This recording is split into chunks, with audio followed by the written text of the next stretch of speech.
Should be live. Not understanding that, y'all. Ah, let's do it all. Let's get to it. Shit, you can get it, nigga. You wanna get it? No goddamn money, then, nigga. Talk to me. You ain't got a gun in your hand. Scatterman, please.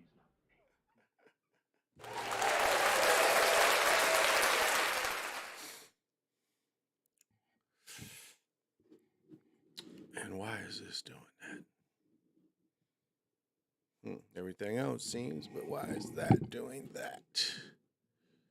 Maybe I'm gonna have to refresh it. Probably better. Now let's see. All right, I think we're all together, y'all. Mm.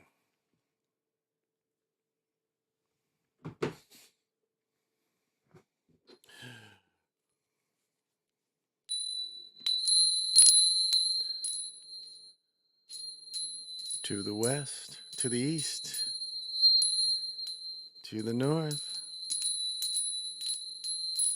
to the west, to the south, as above and below, and the center.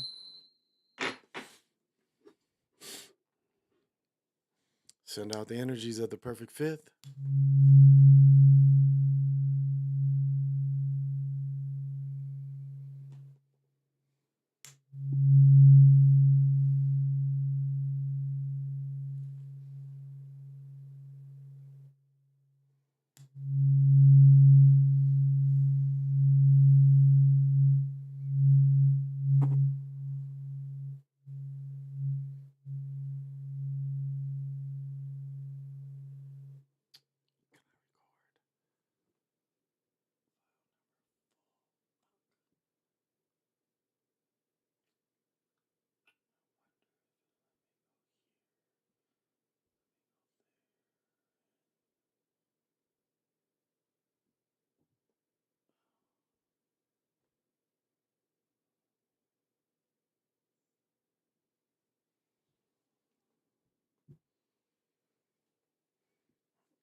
That.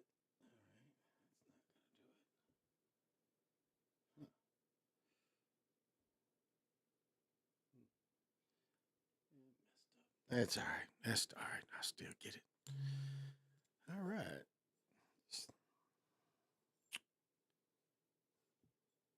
Took the wrong one.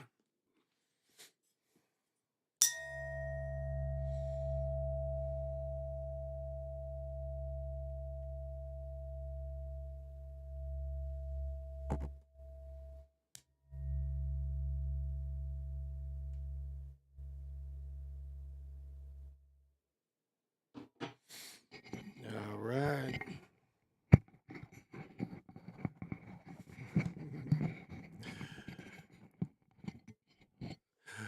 All right. Trying to get the most comfortable. Well, this is the Chocolate Mountain Show. I am your host, Big Pontiac, and welcome to my early morning broadcast. I am the holder of the infinite sacred ball game that was created by the Hero Twins. And I also come at you, being that one and only Galactic Daddy-O, welcoming each and every one of you that come upon this broadcast whenever you see it to my galactic patio that reaches from Black Dog Mountain out into the universe. Welcome, everyone. Thank you for whenever you see this. Help me practice to get it all better and make the message and the signal clear. Tonight's broadcast is sponsored by Luca's Unicorn. Look at that cool little thing. And you just go one ringy dingy. 1, 2, 3, 4, 5. 1, 2, 3, 4, 5. Activates. Then you hold it for about a minute. 5, 4, 3, 2, 1. So get up, blow your whistle and get up. Do y'all remember that jam? And it's really interesting how we went away from the cigarette culture. Now we're on the weed culture, you know.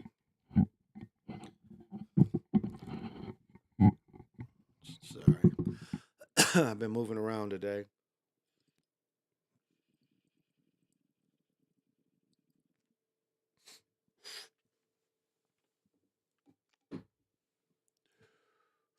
What Richard Pryor say? Fade that nigga shit.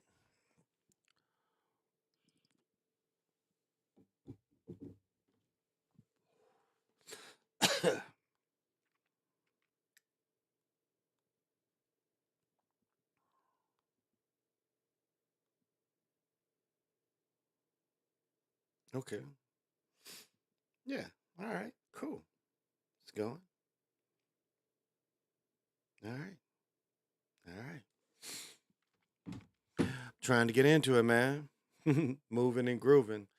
It's interesting. It's interesting the interest of the world. I guess that's what catches me.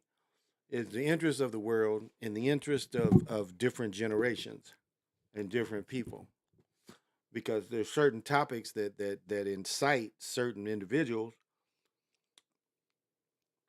and you have to look at it as really, a generational thing.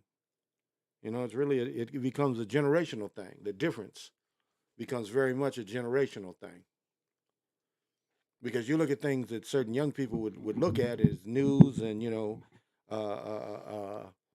catching up, and other people would look at it as like, what is this? You know, what is this?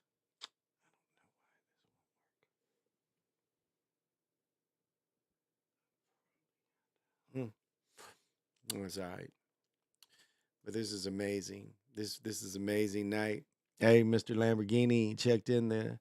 Much. Oh, thank you for coming in tonight. I appreciate it. I appreciate it. I appreciate you coming in. What is this problem over here?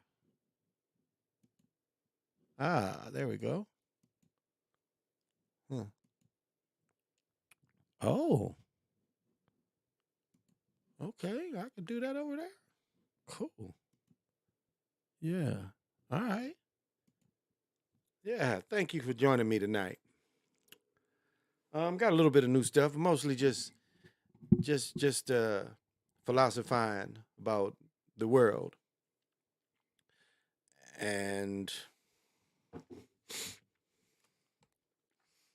things we should be paying attention to, and things that should not, we should not fall to distractions. Let me see. I have a. Let's see. Yes, there we go. That's all right. Here we go. Want to talk about the money? I always talk about the money, and one thing about the money. Hey, Brown Lee, what's happening, man? Thank you for joining. I appreciate it. Uh,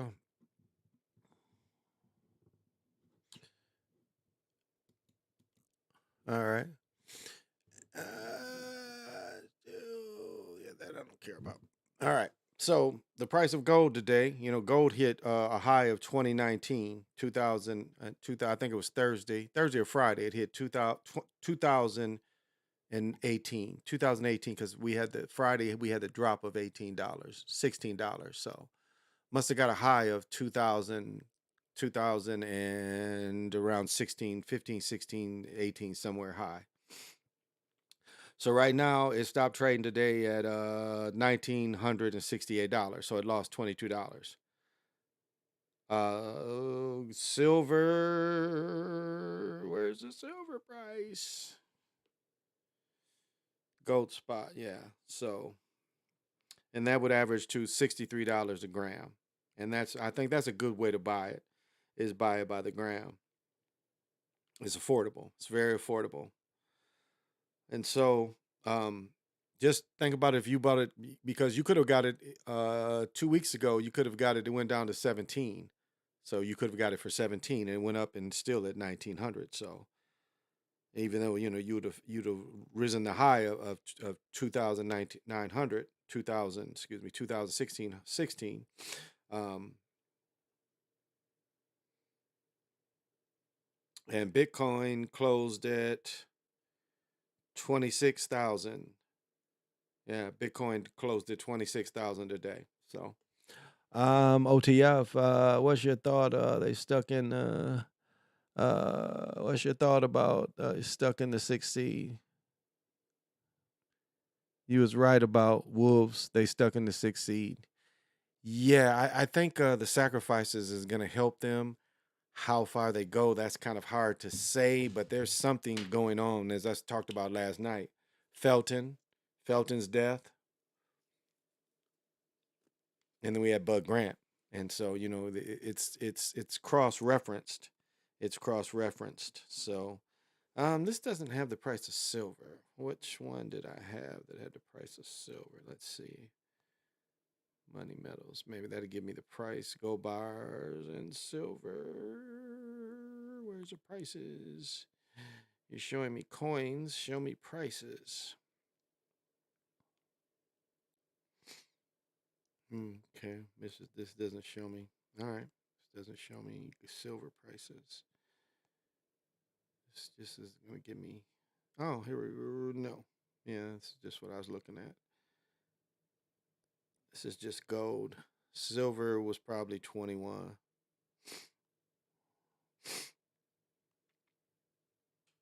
All right, just wanted to throw that out there before I really got into it too deep. Hey, Jeffrey, how you doing? Yeah, every day up here, Jeffrey. Every day they're talking about this closed plant up here. The nuclear plant, which is about 50. Well, shit, from where I live, it's probably closer to 60 miles.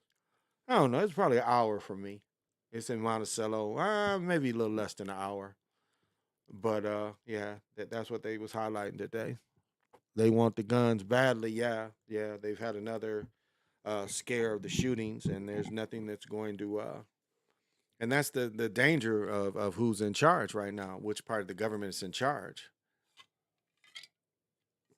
And it doesn't take any kind of real. It doesn't really take any real smarts to see, the agenda that's going on right now. That there's a real agenda that is definitely going on. And so, I mean, if you really, like Nick Taylor put it best, if you really look at history, what happened when they gathered up all the guns, if they're only going to let you fight back with pistols, the government will overrun the people. And that's been proven in history. And that's not going to change because the United States Corporation is not going to change. And so that's the problem of what we're facing. And that is, and see, it's all this stuff. It's real and fake at the same time. Because we know that what they can do to these Manchurians. We know what they can do to these Manchurians. They can activate these Manchurians anytime they want to. And these Manchurians act out. These Manchurians are, again, they're brainwashed by the telephones and the games. So it's easy to activate anybody. It's easy to activate anybody. I mean, do you know how engaged people are in these games, and then all of a sudden they hit with them a program to go kill? And again, you have to understand the patience of the way all these things are planned. It doesn't have to hit a person. It doesn't have to brainwash a person just one moment at a time. Well, that's what it would do. It would slowly brainwash the person into getting these different things. And then one day the person has all these tools, and then they activate them to go respond. Because at first, the way it would build up is just like, well, you need these tools. It might even just say, go get a Bowie knife to start off. And then the thing builds up to go get guns, train with guns.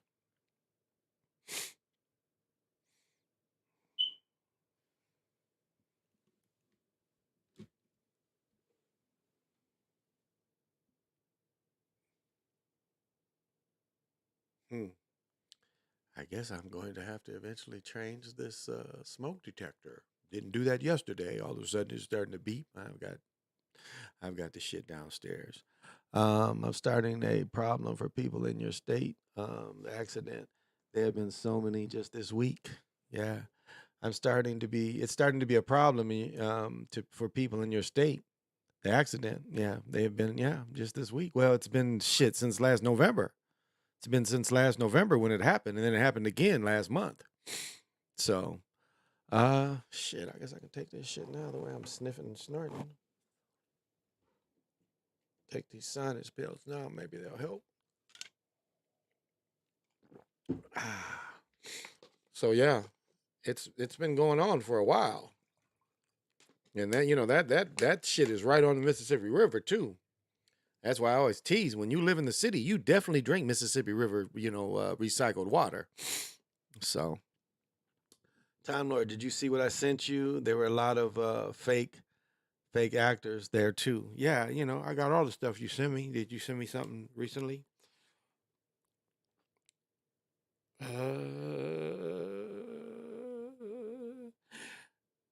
Oh, you sent me something. Another derailment. He sent me something about another derailment, 70-car derailment in North Dakota. Spills hazardous waste, probably attack on the Indians there because they have such a big reservation.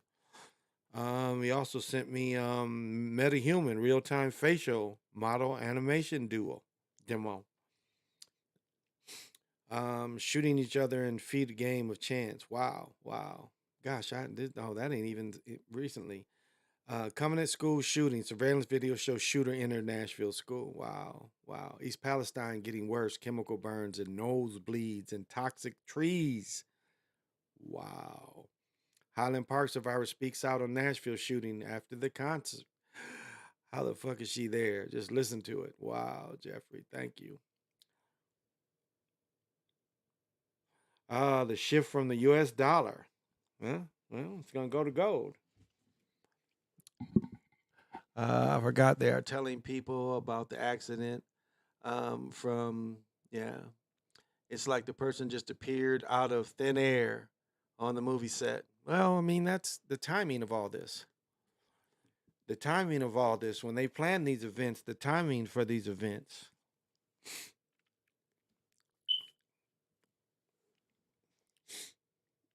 Oh, that is going to drive me bonkers.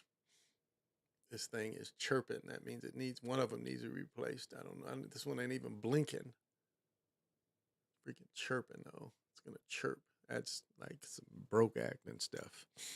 So either this one or one of them needs to be replaced, and it wasn't doing that all day. It ain't chirped all day, and all of a sudden I start this and it starts chirping. But that's all right. Yeah, that's that smoke detector. That is. Have you felt the energy shift recently? Um, it blessed me this morning. Mr. Lamborghini. I'll say this, and I'll say this. Um, I was able to hit some. But right now we have the planets are all in an arc. We have 7 other planets in an arc. And why did you start doing this? You ain't did this all day, and you wait till I start streaming. That is crazy as hell. This thing is gonna start doing that. It ain't did this all day. And then all of a sudden it's starting to chirp it's going to chirp every 2-3 minutes. But anyway, yeah, I would say this, that I was able, well, we're on the first of the year. Yeah, the 22nd of one of the Mayan calendars. Let's see which calendar we're looking at.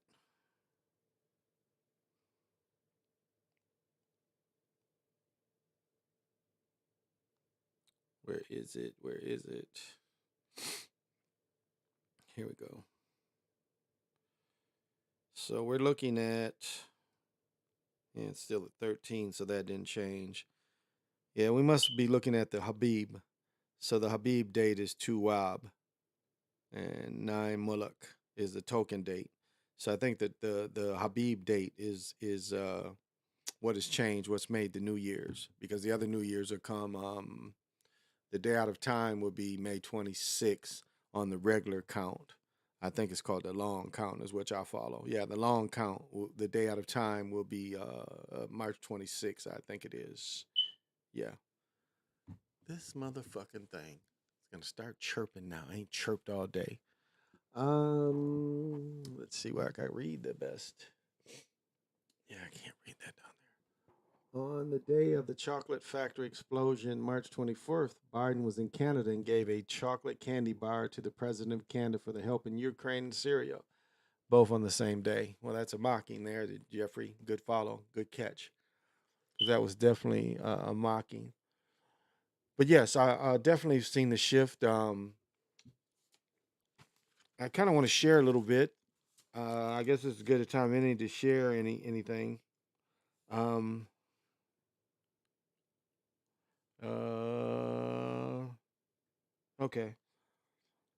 Yeah, I guess I can get into this a little bit.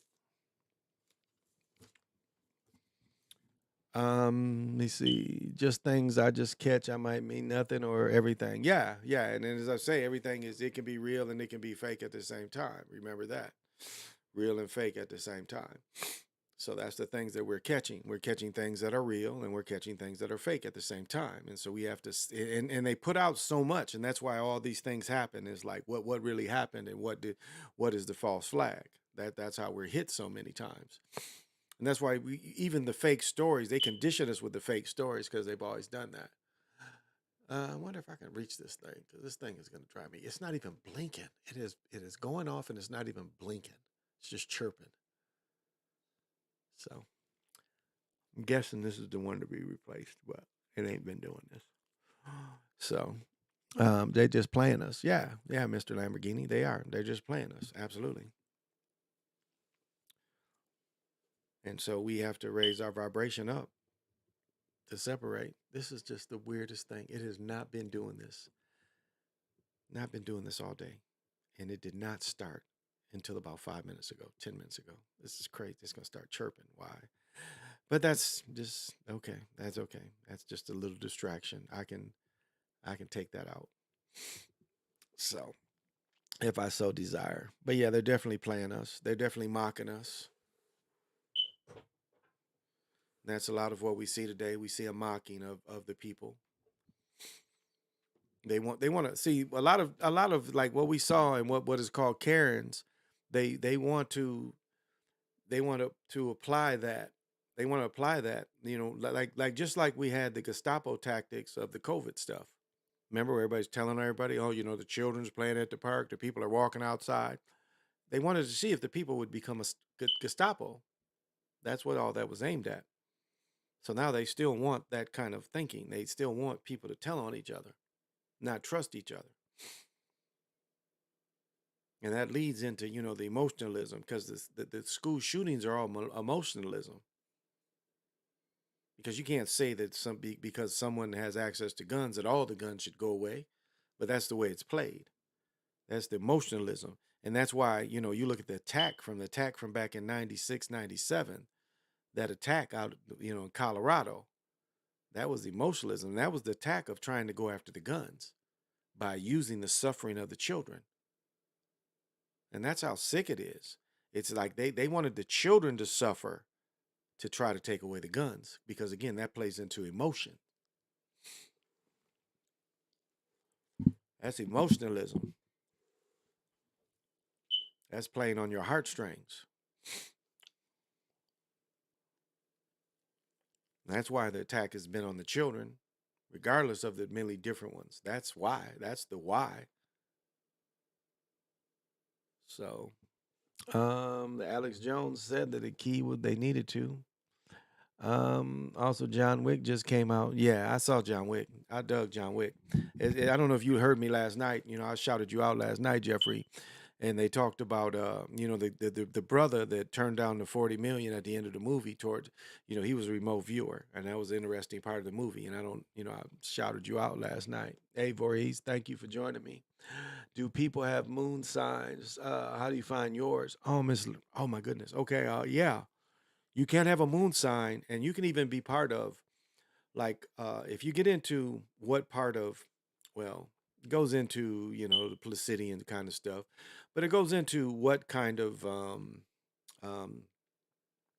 galactical house that you could be part of.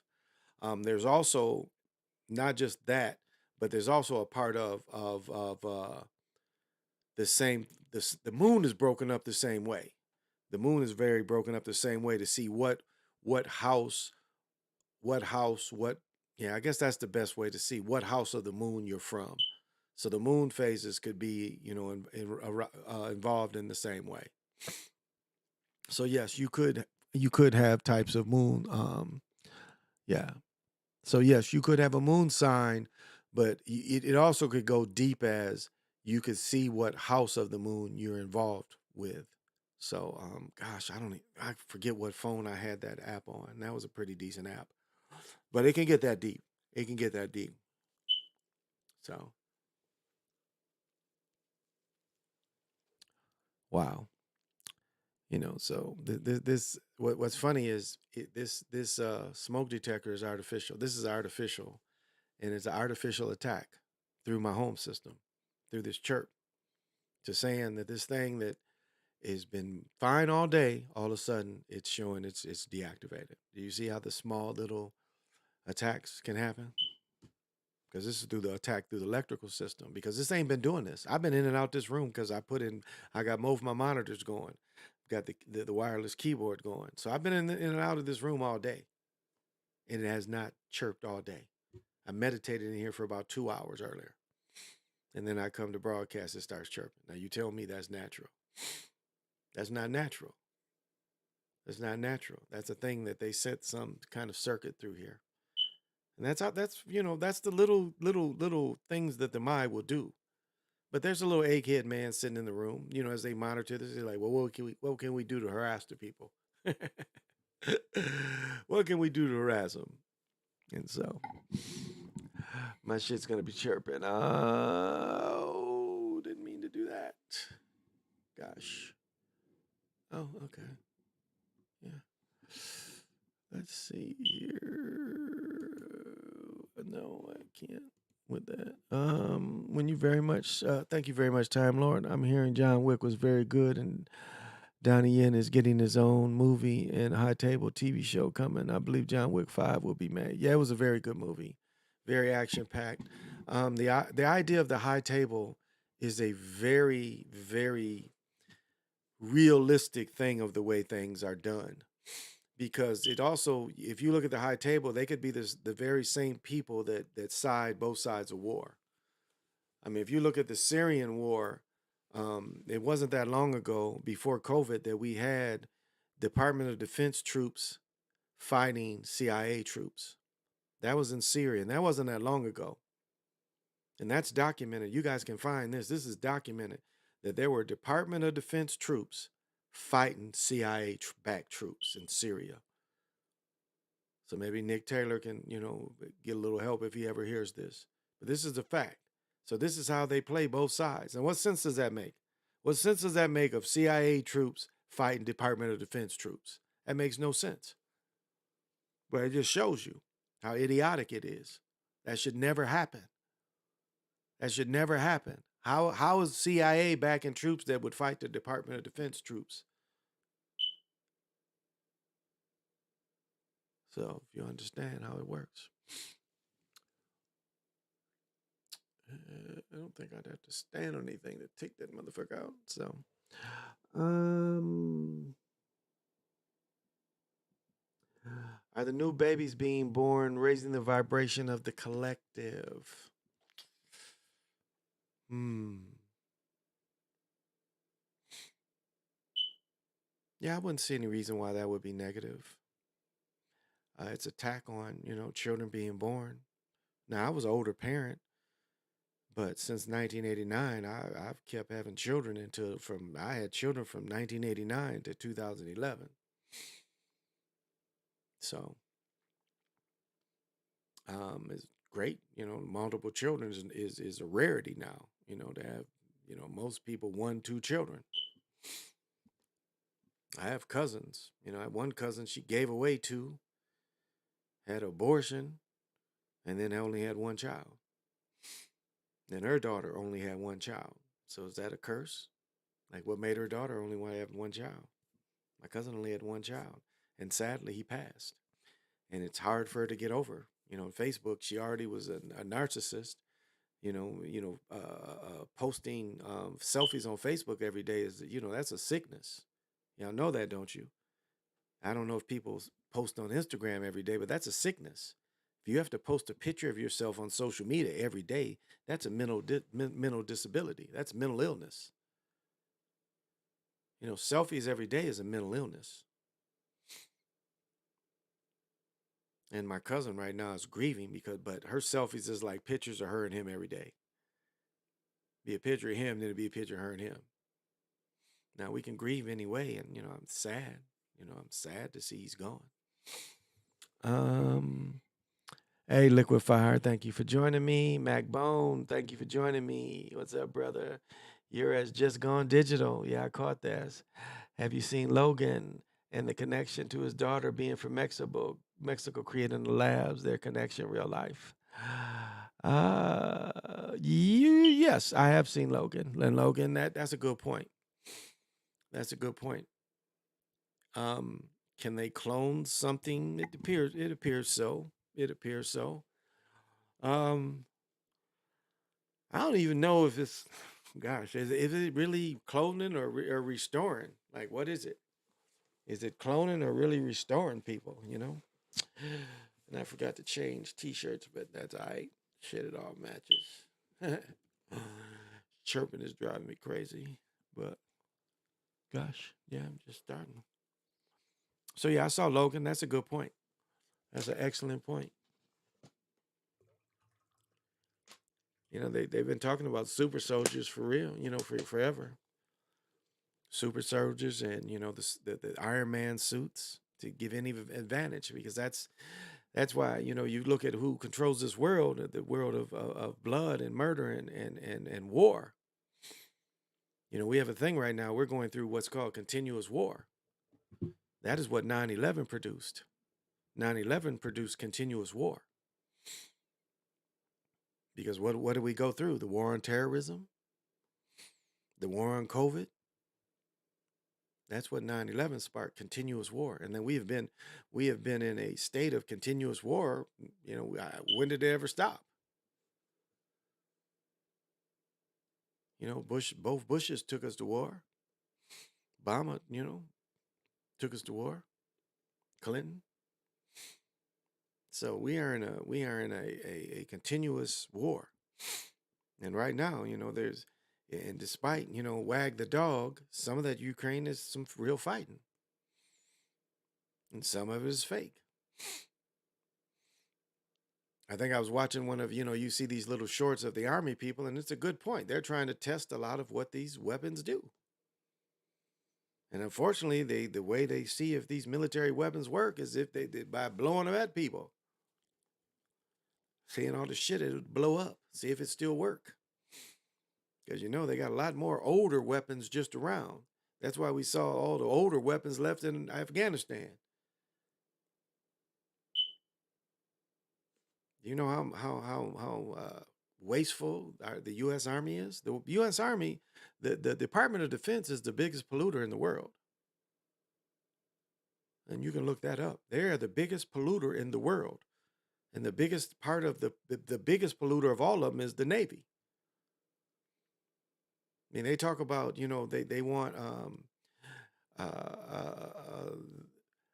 to cut down on fuel, but last I knew,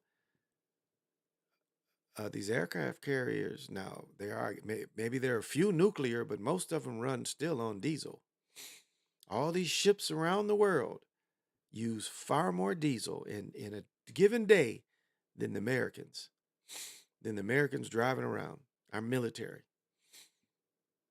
We have the biggest budget military in the world. Why is that? I mean, if our military is so big, how if they really wanted to stop all the immigration on the border, you just send troops down there. You don't send just a couple border agents. You send troops down there, thousands.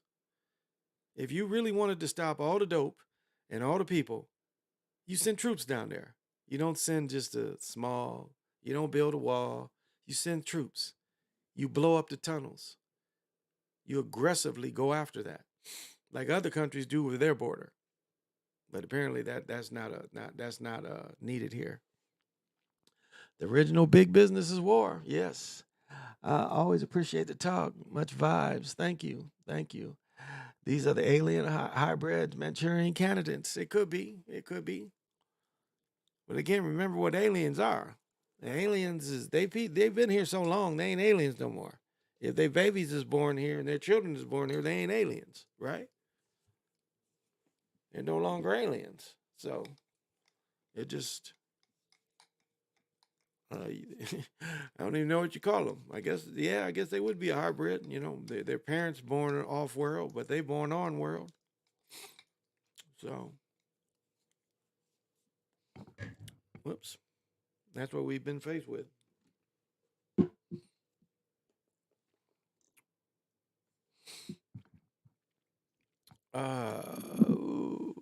Sending troops. These are the sending troops down there will stop the illegal immigrants' problems overnight. Exactly. Exactly. So don't tell me you don't know how to stop shit. They know how to stop things. If they don't want things to pass, they can do things to stop it. So, don't take that. They want what's coming over here. And that goes into, Jason Black's work. They're talking about they want to create a new white Latino, white Afghanistan, a white, white Arab. Yeah, you can't get away with that. These people is melanated. So quit trying to lie and say these people ain't melanated. These people are melanated coming out of South America. So quit trying to reclassify them to build your numbers up, to build your political base.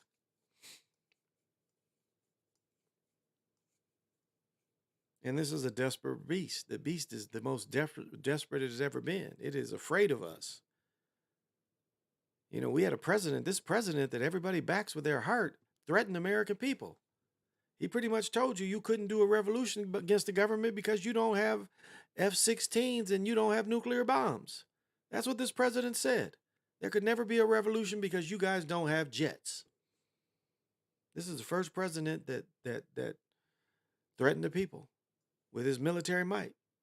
Do you guys remember that? And he was a new president when he said that.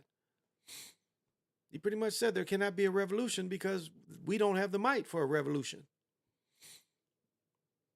Y'all remember, what was it called? The neutron bomb that was supposed to kill organic life but not tear down the buildings?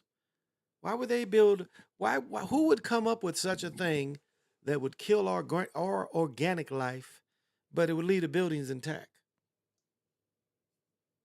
Doesn't that sound like a reset? Remember, it was a dance, song, doing the neutron dance? See the mocking? And they told you, we'll build a bomb that will kill all the people, but the buildings will stay up. It won't be like, the napalm they put on, what is it called? Hiroshima and Nagasaki, which they did the same thing to Dresden. Firebombed. That's all. Ain't no atom bomb. They don't have that. They don't have atom bombs. And I don't care any of you military people listening, they do not have atom bombs. They have napalm. They have phosphorus bombs. They showed you a year or two ago in Libya that they can do a mushroom. Nick Taylor talked about how they had rounds that could fire out mushrooms. And if that's your only proof of an atom bomb, and if you look at what happened to those people, and you look how soon the American Europeans went up in there. If they were so worried about radiation, you look how soon they had film. So if they were so worried about radiation that it was built up and all the people there, because they was there when it went off, they got radiation, but the people that went in and filmed didn't get the radiation. What was that? How was that? They had film almost immediately. There were people on the ground filming. And if you looked at most of the people, they like napalm bombed. If you look at the injuries, it's napalm like injuries, firebomb injuries, phosphorus injuries. But they want to use it as the way to fear the people. Like I commented on Super Sly's thing. When I was in early elementary, I think kindergarten, first grade, we were still doing nuclear bomb tests. I don't think we stopped doing that until I was in second or third grade. Then everything went to tornado drills or fire drills. But I think when I was in kindergarten and first grade, we were still doing nuclear war, tests, going under the desk. It's brainwashing. boogeyman, fear program. That's all the nuclear war thing is. The Cold War, it's just fear program. It's just a way to control people without having a real world war. Now, and what blows my mind, and it's a real thing, is one thing we saw in Afghanistan. It drained. It drained. What I'm trying to say. It drained the finances of the Soviet Union. The war of Afghanistan, and they're doing the same thing to them right now. And they've suckered. Russia's suckered into now they're having to get help from China. And anybody believes we're going to go to war with China and China's going to give up this monetary by them selling all junk to America, you think they're going to give that up? Do you think they really want to give that up? That they want Taiwan so much that they want to stop manufacturing junk all of a sudden to America? This is where you see through it. That's why there's so many distractions in the world. They don't want you to think about these things because Russia really can't afford what they're doing.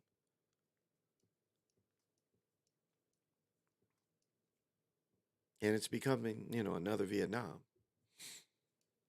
We don't want another Diem Phu. The French. We don't want another Diem Phu when the French got wiped out. But you can even see, how these battles, like that particular war with the French. The French built themselves in a valley, and General Wei put all the guns surrounding the valley. If the French would have just pulled out, they could have wiped out the North Vietnamese army, which wasn't the North Vietnamese army, it was the Vietnamese army. He could have pulled out and then started attacking them.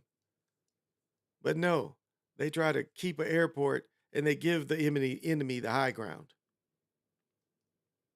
It was a suicide mission that they didn't want to win. The Diem Phu helped fuel bringing the Americans in by sacrificing the French. French couldn't beat the Vietnamese. Stupid enough to be in the valley and you got hills all around you where you could put artillery.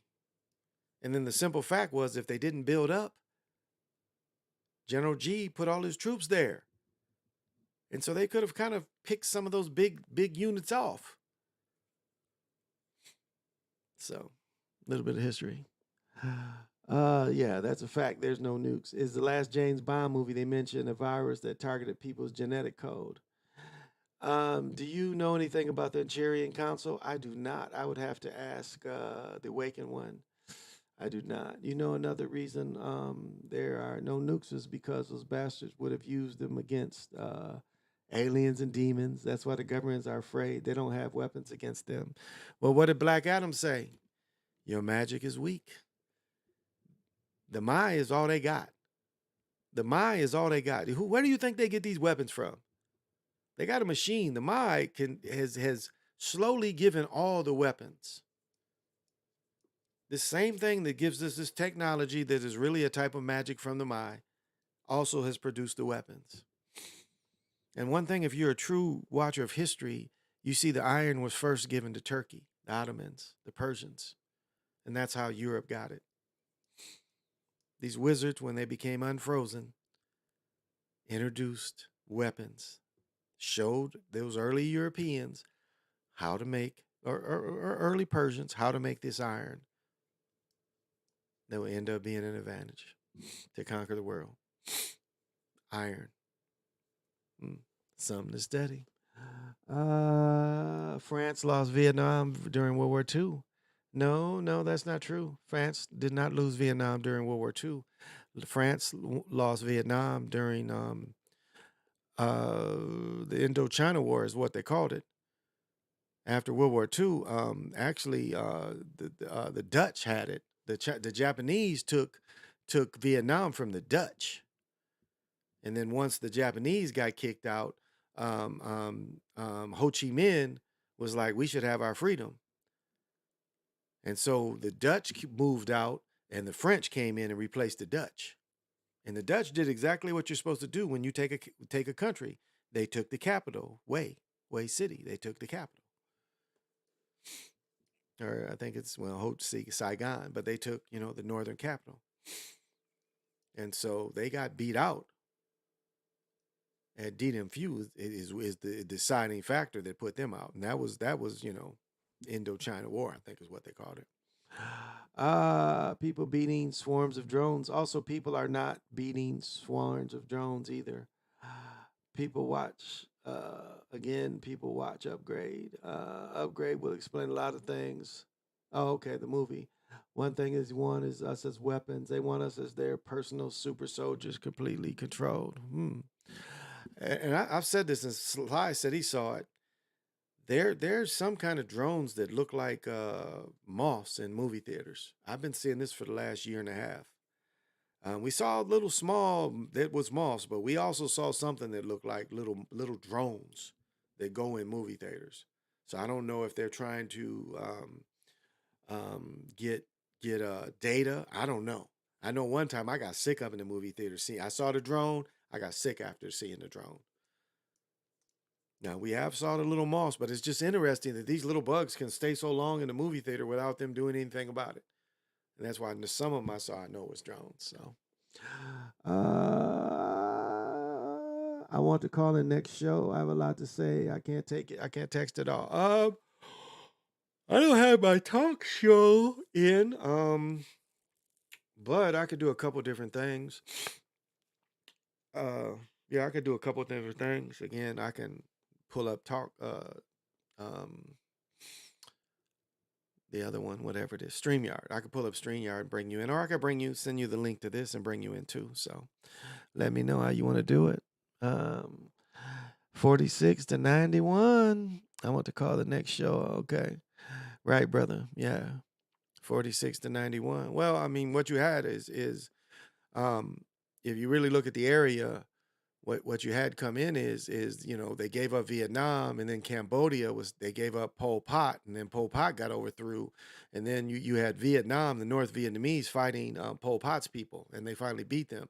But then you had and that's where you get the killing fields from. And then you also had Laos, so you had a lot of when the U.S. pulled out, they pulled out all these countries.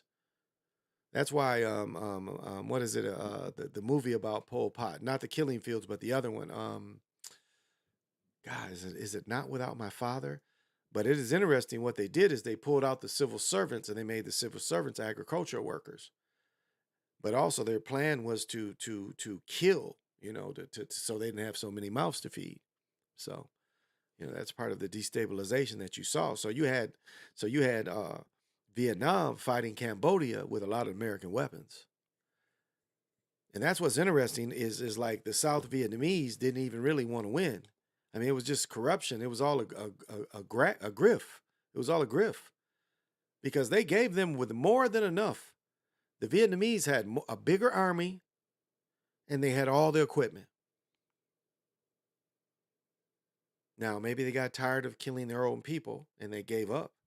But they had all the power. They had more power to defeat the North Vietnamese army. Everything, all the firepower that the Americans had, they were given. Now, one of the biggest problems was repairs. The North Vietnamese, the South Vietnamese did not have the repair skill set. And that's when they left all that shit in Afghanistan, that's the same thing. Is they knew the Germans, they knew the Russians did not have the skill set to repair a lot of this, or the technology to repair a lot of the equipment that they left. And that's not common. You see old factories quitting and all the stuff, they leave when factories, leave. So, has anyone seen this Dark Material on HBO? It's very good. No, I have to check that out. I have not watched that yet. I have to check that out. Starting to feel a little better. These pills helping a little bit. I'm still, the microphone doesn't sound too good, but I'm stuffed up a little bit. So I have allergies, so please forgive me. Please forgive me. I have to watch that, Jeffrey. I just watch mostly sports. My fiance is into movies and TV shows, but that Elvis shit was funny. If y'all watch that Agent Elvis, that shit's funny. They give a few truths, but that shit is really, really funny. That shit's funny. Agent Elvis, that shit's funny as hell. I guess it's just called cartoons. I do want to get a little deeper with everybody, and I'll go through this really quick. Person asked me, a little bit about the time walkers, and I'll give this. It's just a paragraph, so I'm gonna go through it really quick if to see if anybody can understand what I'm trying to say. Is so, and and, and I don't really want this to sound like the Big Bang because it's something quite different. Um, but if you look at, yeah, here we go. So if you look at what creation is and how creation starts and what starts it, it is not a bang of just. It's more of a it's like even a black hole. Like and I guess that's the best example I can give you. When neutrinos are born, there is a sound created that releases neutrinos. And so what neutrinos are able to do is on this when this sound is created, see even before the neutrinos are being born, when the sound's about to be released, there's a the anticipation. It's like these particles know that they're about to be released. And so there's anticipation of what's coming. And so as this sound is released, the sound turns into colors. So these neutrinos first find the colors because they know that what's coming after the colors is light. And they can get away because they know that they walk on light. So first you walk on the colors, then you walk on light. So you repel against the sound. The sound gives you motion. And then you start looking for light. And then you start looking for color. And then the color is going to turn into light. And time walkers walk on light. And then is the way this reality tries to control light through sound, through time. That's what they do. They control light through time because that's the fastest thing they know. So they use the light they use the light, and the light turns into time. And this is how the time walkers operate through this very system. This is how a neutrino would operate. It's anticipation, and it's faster than light. Light ain't the fastest thing. Neutrinos are faster than light. The time walkers walk on light. Color is faster than light. The color spectrum is faster than light. It comes before light. Color comes before light. And there's no argument about that. Light comes from color. Now, for all you geometry people, here's the thing. Where do the numbers come in? Because the numbers do not come in sound. And the numbers do not come in through color. The numbers come in after the light. Because what did I say? Time. Time. That's the last process. And a lot of the geometry people think it's the only process. It's the last process in creation. And I know, say in the beginning there was the word, and the word was a number. Well, the number comes after the light. Because that's how the light is measured, by the numbers. So wanted to throw that out there. If we were creating everything, if I have a question, if we were creating everything we see from movies and TV, the last show is on us and how the Ohio and other places people are seeing a strange fungus on trees. If we are creating everything, well, I mean, we're not quite creating everything because there are a lot of minds in the illusion. So I can't manifest people I can only manifest what's around me and the people that are affected through the interactions with me, watching me or seeing me or whatever. But people that we never see, that we don't really know if they really exist or not, are real and fake at the same time. So all these reports, again, they're real and fake at the same time. So that's what you've got to keep in because this is a reality generator. So these different scenarios and disasters can be generated anytime. And it's not that the disasters are fake, but it is generated out of something that's artificial. There's an artificial thing generating this. So yes, the people there are going to suffer, but there's not a real thing that affected it. It was something artificial that affected these things. So wanted to put that out there. Shouldn't geometry also be to predict events? Almost like Looking Glass? Well, Yes. But that ain't called gematry. That's called gemancy. Gematry is not going to give you any possibilities. And I show this all the time. That's gemancy. And I'll go back to what I showed last night. Oh, and let me say this. See, this is another thing. They ignore. This is also, but the gematry people ignore this. Zodiac attributes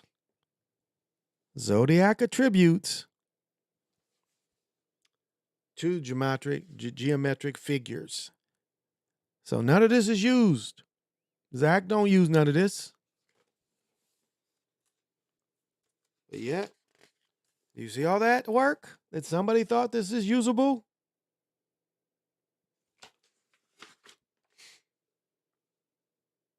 The Golden Dawn ascriptions likely derived from the rulership of planets as follows. This is from the Golden Dawn.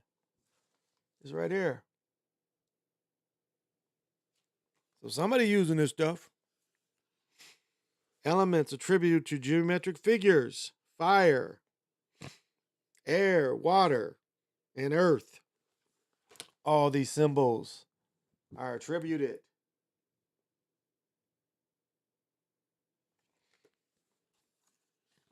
These ain't studied, are they? These ain't studied, are they? Ain't nobody made no computer about none of this. Full table of the 16 geometric figures. Full table of them. Geometric binary figures. Traditional geometric elements. Geometric attributes to the zodiac.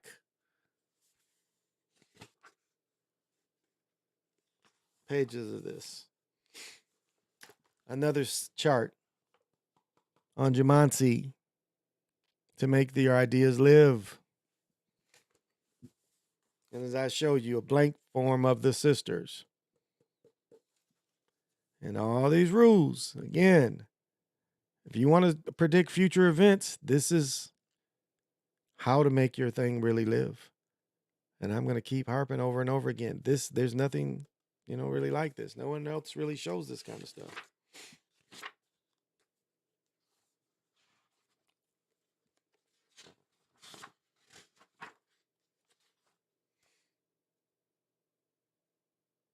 And this is called angular, succedient, and candent houses. And I'd have to read a little again, remember how to do this. But this is another way of gemancy. So you can't just say, it's just one way to do it.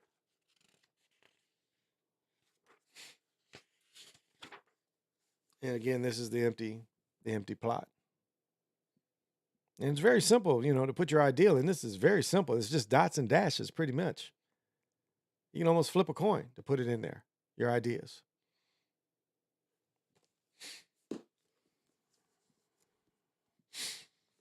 So it ain't one way to do it, y'all. There's a bunch of ways. You just have to figure out which way you are able to encrypt everything. And earth magic. Does the line even real? I heard human made up something that doesn't exist. Does time even? Yeah. I mean, no, time does not exist. Time is a false. Time does not exist. Time is false. That's what. Why? If it was real, it would never be daylight savings, years. I mean, the only reason all this is covered is to do business. That's why all these contracts, the years and saying what year it is, this is for business. Just sloppy sitting here. All this is a way to do records and business and trade. That's what all this is created for. I mean, you think in paradise there's a clock? I mean, just think of, when you're relaxing at your most, is there, like, think about this. When you're off in your own time and you're just relaxing, is there a time? It's like being retired. One thing about being retired, ain't no weekend. Every day's the weekend. That's how you feel. Every day's the weekend when you're retired. Or you work for yourself. Every day's a weekend. I ain't saying you don't you can't be productive, but there's no anticipation. There's no Saturn energy.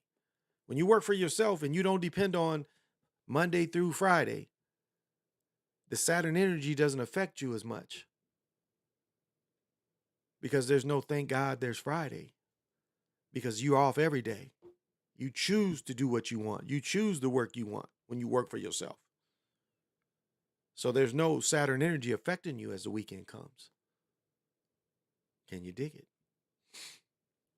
Earth Magic.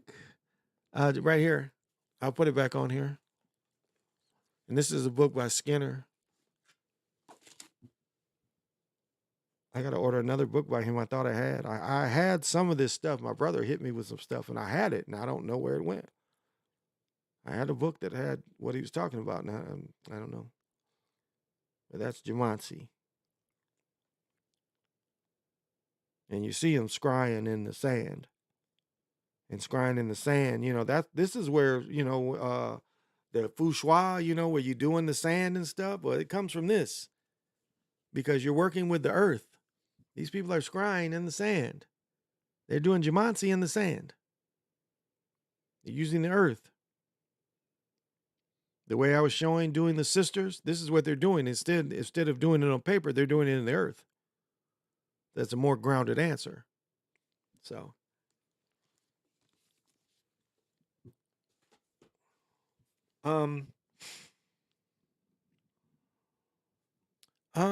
Yeah. I gave a couple terms the other night, and I just want you guys to, I'm gonna harp on this book again. I'll try to do a full breakdown and outline the whole book, but I'm telling you, this book is in high schools. See, one thing I learned is there's still a good war on letting books survive and also giving the information. So the information, again, all is revealed. So the information is out there. This is in high schools, which is great because this is the enemy.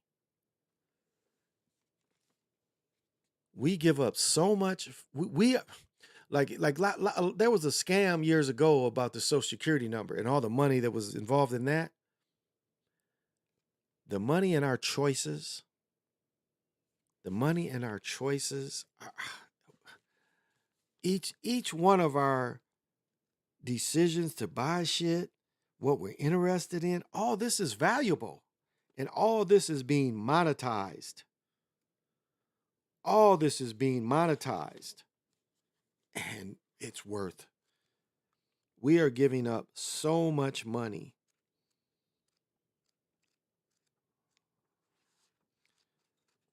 Just in our choices of what we read and what we study. Okay, maybe I can hit some of the stuff with this. This is kind of outlined.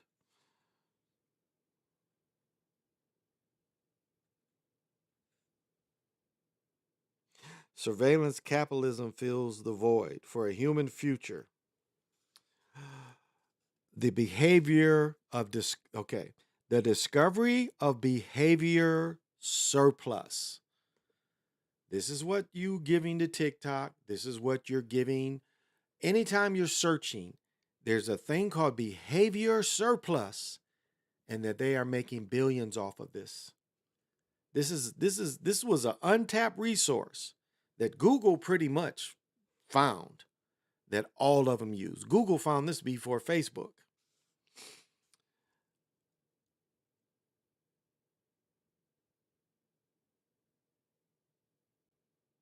Surplus at scale. The secrets of extraction. The secrets of extraction. That is when you do a search and you're not incognito, they are building a file. Everything we do, they build files on us, and it makes them rich because they'll see someone with similar interests like you and they'll make money off them. It's like, oh, his interest is similar to those interests. Let's throw these in front of me and I bet he'll like them. This is how this is what they're feeding off of us. We're feeding them something that is new. I'm talking about the last 10, 15 years new. or maybe even 20 years. This is a new business that they've made. They're making more money, and this is the importance of this. We don't even know. This is over most of people's heads, not over your pay grade, over your head. The kind of information you give up daily is, and that's the real value of the human. That's the real value of us, is the information we give up. Behavior surplus.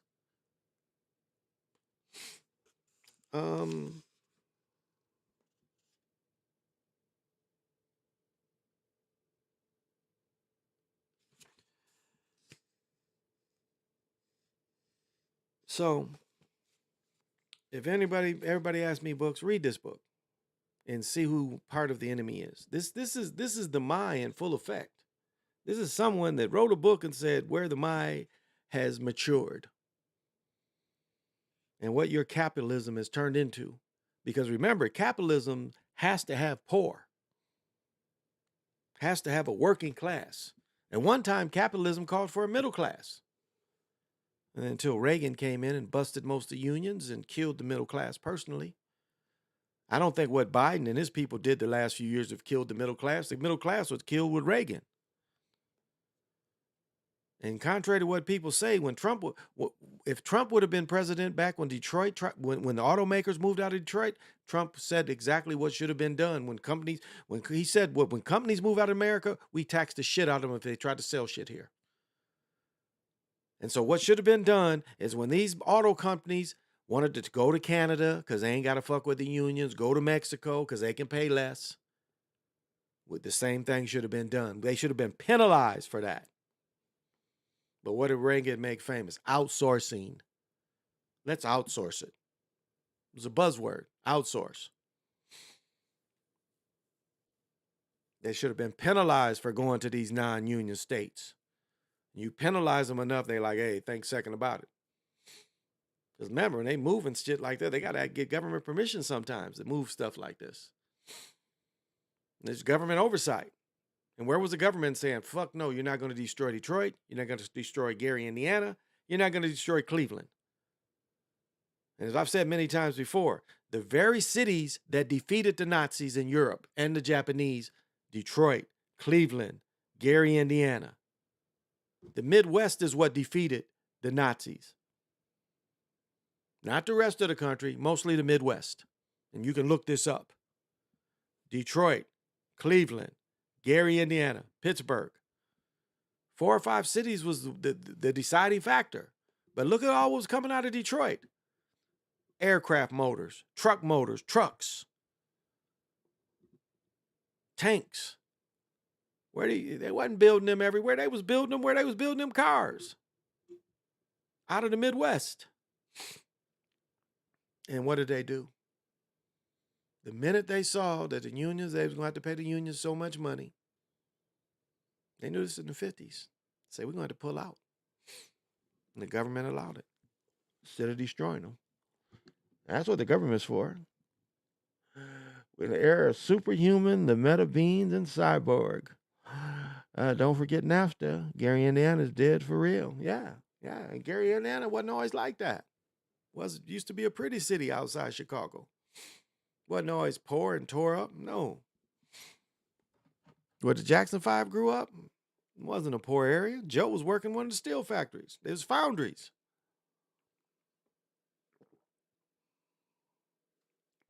Foundry work. Now steel work.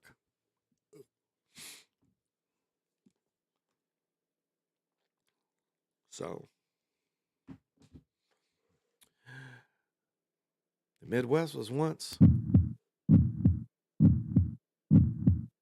of America. And that used to be the Ford commercial, the heartbeat of America. It's Ford. Instead, they tried to destroy the Midwest. They tried to they destroyed these cities that melanated people dominated. I mean, what they call DC, Chocolate City. But look at Detroit, how they destroyed Detroit. Detroit was what? One time, Detroit was the 4th or 5th biggest city in the nation. Over 1 million people. In Detroit proper. And that wasn't even talking about, the suburbs. It was just Detroit proper was over 1 million something. Like 1,200,000, 1,300,000. Not anymore. Not anymore. I'm looking tired.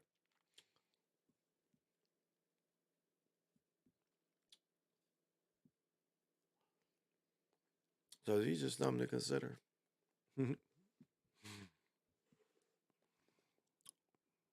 on this world we face. And what's real. What's real, what the real threats is. And that should, it's not that we want to be controlled by fear or think about fear. It's not that. We want to think about what's real. We don't want to be distracted. I ain't got time to think about bullshit.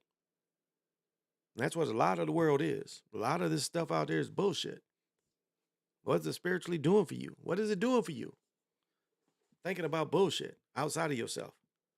What does it do for you? To watch gossip, to watch things that ain't got nothing to do for you, things that are meant to emotionally bring you in. And I'm not throwing any shade at anybody. I'm just saying for individuals, it all has to come down to what does it mean to me? That's what it's got to come down to. What does this mean to me?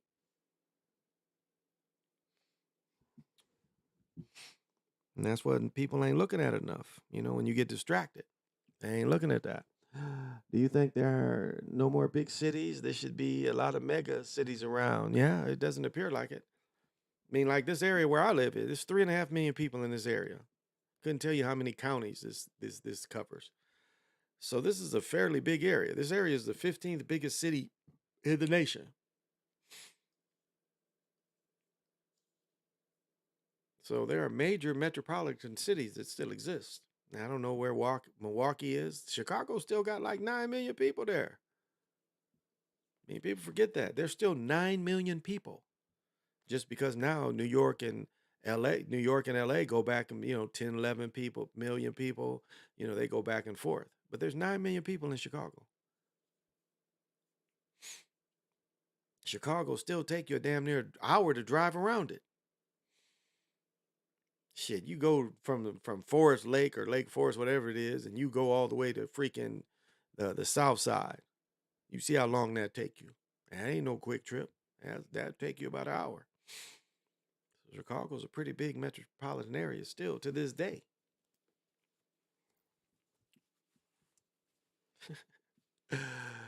I guess I should have took the blue off.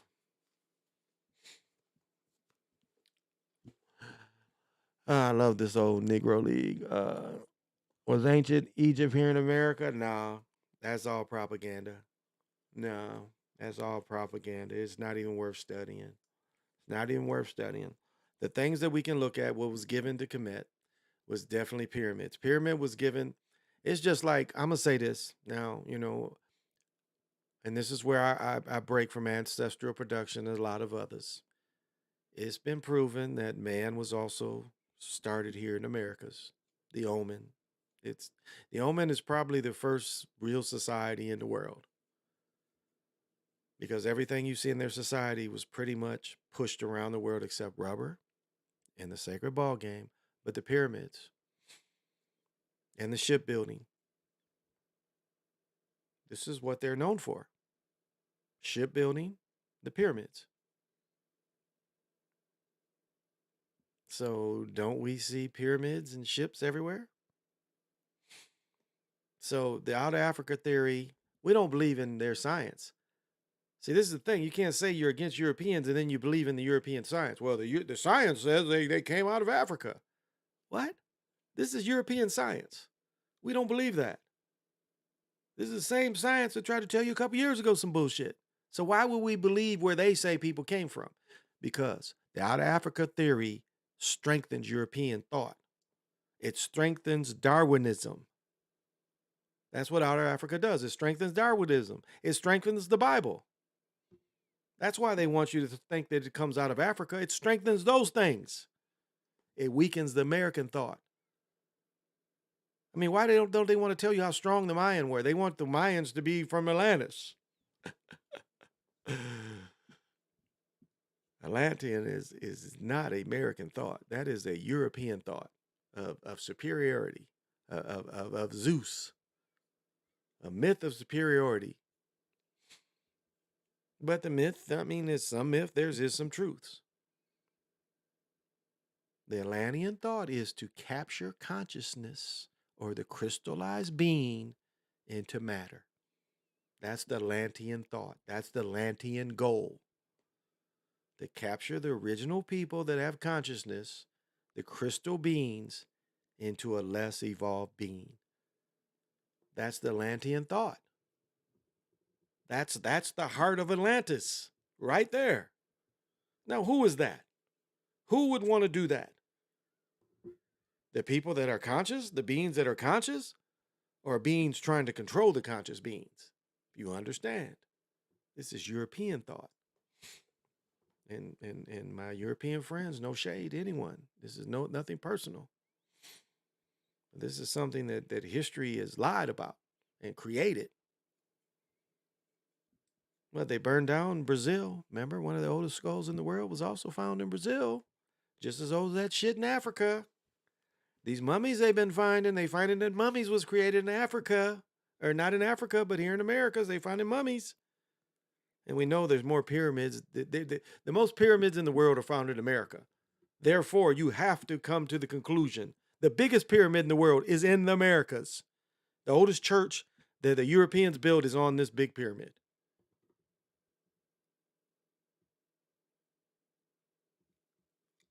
So you cannot come to the conclusion that this technology came from Africa. And the way they use it. The way they use it. Now, I'll get a little deep in the way they use it. Brother was saying, and I see where other people got this from, but I'll share this. So Cat went over there and kind of found out how the pyramid's supposed to be used. He went over there into the pyramids over in Egypt, and he kind of found out. And what a pyramid basically does is, pyramid can lift up and kind of spin. And through this spin, you can go through multi-dimensions. No doubt that a pyramid could do that. All right? That's why they say, they want to be under the pyramid. This is European thought. This is Kemetan thought. You get inside the pyramid, you get all these reactions when the pyramid moves up and it starts to spin. But that ain't what Americans know. We never taught that. We sit on the terrace. So as it goes up and spins, we are in our house. We are with the spin. We are sitting with the terrace. You see, we don't believe in being inside it or under it. We are on top of this thing. So as this energy goes through multiple dimensions, you sit in the terrace. There's a movie. What is the movie that the dude who played in that played Wolverine, Tree of Life? You see that? You see what they kept flashing back to the terrace? Do you understand? This is the proper way to use it in its full capabilities. You have more power being on the terrace than this thing just moving in and you inside. You have more power up here, riding it up here. You control the realities. You go to the dimensions you want to go to. This is what the Americans taught. So we didn't give them everything. And that's a smart people. You only give them so much.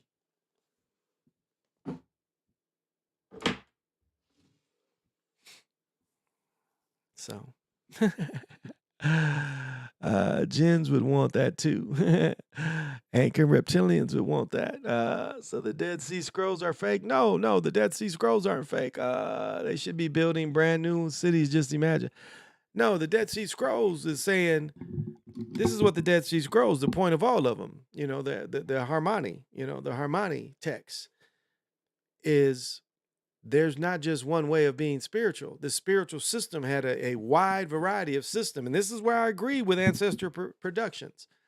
A lot of the Bible was written by people, melanated people in Africa. The Gospel of Thomas ain't about Europeans. It ain't about some European that happened to be in those lands. This comes from the Gospel of Thomas comes from melanated people. And this is the very first canon that they kept out of. Why? Why did they keep this out of the Bible? Because it doesn't have anything about the creation story. That's why the very first words written about Jesus is the Gospel of Thomas. And it was written by melanated people. And it does not talk about, Superman created. It was more philosophical, philosophy.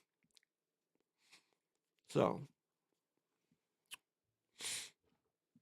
Just some things to consider. But yeah, this is deep the way you can use a pyramid. I mean, it's really deep. That's why I say, you use this pyramid energy. Don't be suckered and put that copper tubing all over you. Don't lock yourself into the pyramid. You're on top of it. Ride on top of it. That's the way to move through space time. Not being inside. The energy ain't inside of it. Because that could be a lock by being inside of it. You just responding to what's going on around you. Where's the control? But if you're on top of it, you're in more control. You're like the pilot, like a pilot of a ship. Because you're controlling it. You're making it spin. So that's what the Americans teach. And there's some beautiful, I've got a couple of gospel Nag Harmony, so no, it's not that they're fake. I mean, we get the story of Lilith, the real story, not just Lilith had these demons, but the real story, which they made other myths about Rumpelstiltskin. Because the story of Lilith goes into that there were two creations, which made them twins. You had twins created. You had a male twin and its creation, its opposite, its other twin, male, female. And then it goes into the story as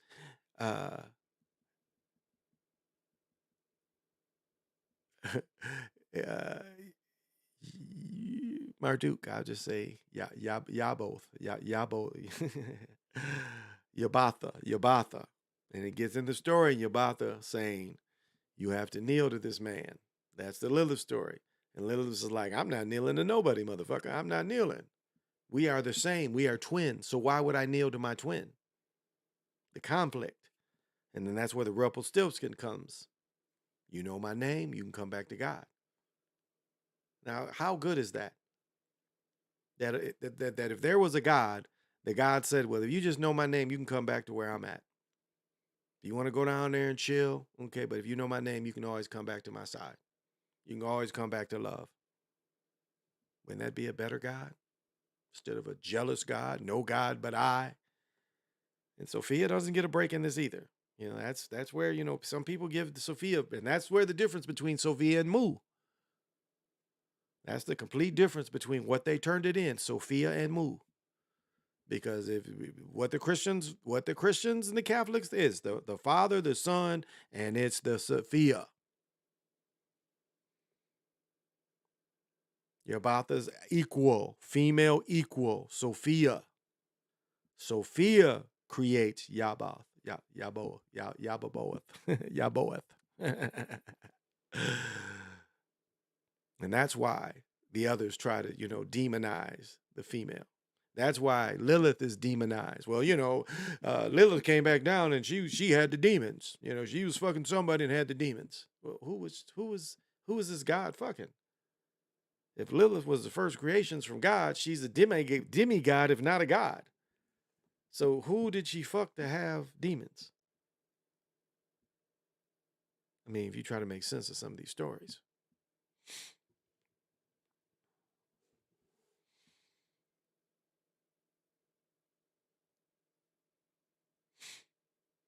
So as you sift through this information, you sift through these realities, somewhere you have to look and say, okay, it's about me.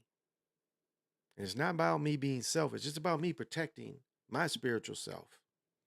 It's about me not being distracted. It's about me thinking mature. And mature thinking is thinking about, what does it mean to me? Why should I be involved in emotional things and gossip? But gossip is popular. Gossip seems to be, the end thing to talk about. Older people don't care about that kind of shit. Because it ain't got nothing to do with me.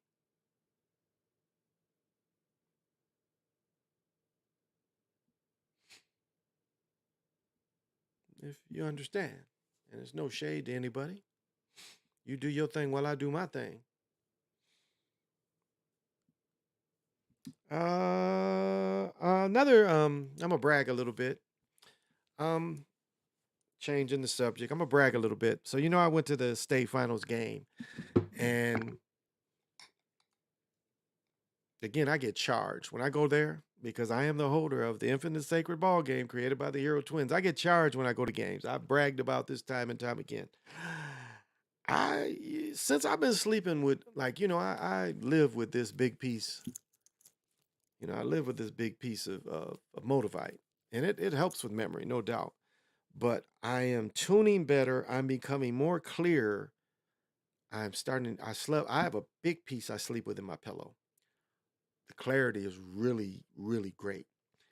So the tuning has been so much better. And I just, I guess this is bragging. I don't know. But this is what I was able to do.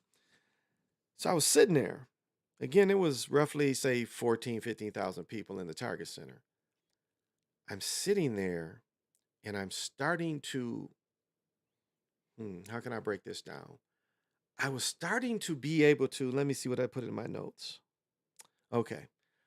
I was starting to be able to separate the different sounds in the different areas. So instead of hearing just a roar, I started like being able to like break down what this section sound like. So say I'm taking like 200 people here and listening to their conversations. I was able to dissect these 200 people. And then if you spread this around and say these 200 people turned into 3,000 people, I was actually able to break down the way each section was sounding. So it wasn't a single roar. And so from being able to break down this individual sections, I was able to I started to tapping into hearing almost every conversation is my point. And so as I was able to, so I'll go a little further in explanation. So I was able to tune into this section. I was able to localize. I was able to localize the section and localize where each voice was coming from. And through localizing it, I could damn near hear every conversation. I was able to really single out. And I know for some people that'd make you go crazy, but as I was tuning this shit, it was really interesting. And you know what it really sounds like? This is the odd thing. Despite people having different conversations, when you can localize it like that, it seemed like it's just one thing being talked about. And I know that may sound wild, but that's what it really sounds like. It's like everybody's saying the same thing, damn near. And I know it's a game and in common, but when you're able, and so that goes into when you look at the X-Men and how when Professor Xavier uses that machine, and I know Jeffrey probably knows the name of that machine, and how you really are able to tap into all the minds in the whole world. Because this short experiment I was giving you in the Target Center really branches off into what Xavier is trying to tell, how you touch into every mind in the world. You localize the different minds, and then you expand from there. Because remember, we're non-local people. We don't need an energy source, so you don't need an energy source to tap into this. You already have the source. So yeah, just kind of wanted to throw that out there. Yeah, so wanted to throw that out there. That's kind of how you can tune when you're in a lot of people, with a lot of people. And so if you're with less people, I mean, it's easier to tune. You really can start hearing it. So I don't know. I don't know how you have to vibrate high enough to hear all this, but and some people don't want to hear it all because it'd make them go crazy. So, is it possible to communicate with someone in the past through the trance? Is it safe? If you trance yourself, don't have any help in that. Yeah, if you trance yourself, um, like you can. I've had conversations with I talked about this a few weeks ago. My 18-year-old self needed some kind of help, and I'm still, as I've said, I'm still kind of going back in time and seeing what was changed, why it would need my help, why my 18-year-old self would contact me. So I'm still filtering that out. So yes, you you don't need a medium. You can trance to that yourself. Now, For some people, it might be easier with pictures because you can build a little grid. I think I'm gonna break down how to build crystal grids and shit. But you can build a little grid, like a little ancestor grid. So yeah, it is possible. It is possible to communicate with someone in the past and the future. What's the movie with what's it called? Signal. Remember when he's when they're doing it's really through our archaic records, but it's also where the father in the future is, or the father in the past is talking to the son in the future. So and then we see it in what's the McCartney movie, Interstellar. We see more acoustic records trying from the person in the future trying to contact. And so when he does the books, that's through acoustic records. He's able to tap in and go into where the acoustic records are, and he pushes the books out to give the message. If you remember that in Interstellar. Now, that's not easy. I know in the movies and everything, it makes it seem easy. It has to be a constant. You have to be spinning high enough. And I'll say, what makes visions clear is she legit makes visions clear. It's phthalic acid. But it really, years of taking this stuff, it makes visions clear. So you need to be on something like this. Folic acid, excuse me. She legit is folic acid. This seems to make spiritual channels open clear. So you're going to need something to help you spin, though, to contact that in the past or the future. But, and then, I guess that would go into what Sly always talks about, is like how to heal generational curses. Goes a little bit of that. Finding out where it started, and then, how to heal and how to patch. How to make it not reverberate through time. Because that's what a generational curse is. It reverberates. When it happens, it moves through times before even the people are born. That's what a wave is. When a wave changes things, that's how it changes things. The wave hits before the people are even born. That's why when they say things are, written, it's already written, or, fate, the fates. That's what a wave, like even the wave to change the past. That is what some people are trying to do. Like even like the thing with Sly, and even from the original concept of the young man saying, about what happened to the Jewish faith people, and then her saying slavery. In some ways, they're trying to change the past. If you understand. If you change that, and that's the same thing the man's trying to do in Florida, and that's what the Europeans want to do. They want to say that slavery wasn't that bad. Jim Crow wasn't that bad. That's the myth. That's how they want to change history. Because if they keep saying that slavery wasn't that bad, and there were parts where it really wasn't, it was business. I mean, as I said, I just read a beautiful book about New England slavery, and it is nothing like slavery, Uncle Tom's Cabin slavery. It's nothing like that. It's a business that moved through. And so there was really the mistreatment. Why would you mistreat people that work for you? And yes, people ran away, and but it is not the Horace Greeley kind of slavery. So some of that is real. Slavery, in some instances, slavery wasn't what we were told, and that's a real thing. Because again, if slavery was so bad, why did so many black troops fight for the South from day one? They want to lie and tell you they only dug ditches. No, they was fighting these motherfuckers from the first Bull Run. The first Battle of Bull Run, black Southern troops, melanated Southern troops fought in it. Now, it was still a segregated unit, all melanated, but they fought in the first battle and many other ones.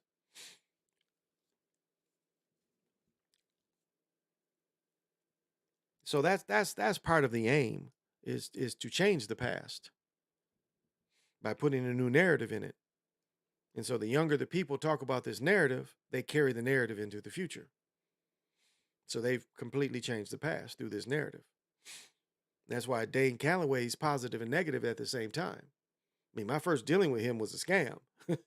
So, you know, I try to stay neutral about him, but my first dealings with him was talking to young ladies where they had got hit by his paperwork. You know, he still sells that kind of stuff. How to do your genealogy well. He was taxing people. And I was friends, used to be friends. We might still be friends with him on Facebook. I was in one of his groups. That was my first comment. Like, okay, this Dane dude out here is here. Some sisters say it's kind of shaky that he taking advantage of sisters. Some stuff he says is right on time.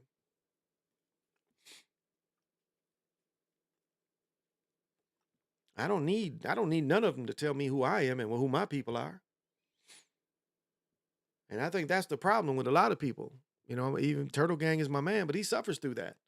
When they was calling him, yo people, Siberians, he made the point. This is what you have to understand about what was done in America. What was done with the Omen is they became world travelers, all up and down the Pacific coast, all through Canada, all up there in Alaska, all around the American coast, all the way through Nova Scotia, all the way over to Europe and all the way back. This was common practice for thousands of years. So this lie about the new world and not knowing people, they know that's a lie. Because there were people coming from here going over there in history. You can find a person, I think one of the first Indians was like, they came from America on one of the Moors boats was in the 1300s. Where they brought an Indian back from America. Like in the like almost 100 years before Columbus. You study Don Juan, the Portuguese. You read Van Sertima's book and some of those conversations. They knew what was here. These people from here have been dealing with these people. That's the lie.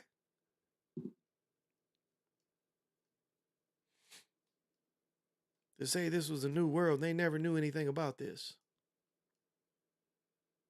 And it only some fucking Viking not telling the real story that we was on these boats.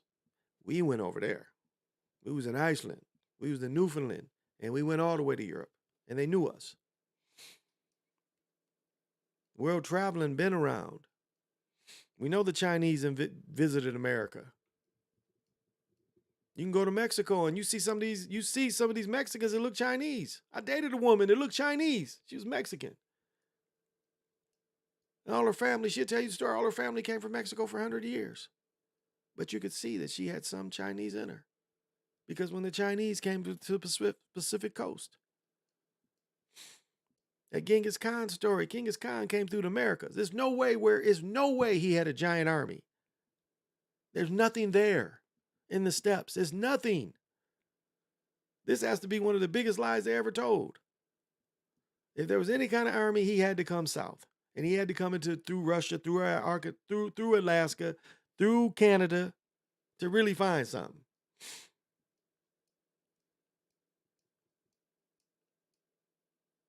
Now, however, these American groups, when they came into America, there was always people coming and going through the Americas. Some of these civilizations as old as anywhere in the world. That's how ancient some of this used to be. Now, what reality are we? Are we? We see outliners of some of this ancient stuff, but we also see outliners of this fake stuff, and that's where the mud flood comes in. Seems like they put up too much fake stuff, or there's no explanation for this fake stuff. All the tourists, and this is Quantum's work. Machu Picchu. I saw a picture of it without the vegetation taken away. So what was really there? We know Stonehenge was, young Pharaoh did a beautiful thing. Stonehenge, the Kaaba, all that stuff is new. Stonehenge ain't got nothing to do with any astronomical setting and the solstice. It had nothing to do with that. This is something that's an attraction that they built in the last 100 years. The Kaaba is the same thing. Something built fairly recent that they try to fake you and say is ancient. This is the fake world that we look at. And so we go back to a lot of these stories. Oh, there's my man, James Red Wolf, Jim Red Wolf. I didn't see you came in. Welcome, brother. Welcome. And so when you look at these things, you have to remember that there's realness. Some of these stories that people come up with, there is part of this story that is real. So it's not like it's just all fake. That's what you have to see. That some of it's real, some of it's fake.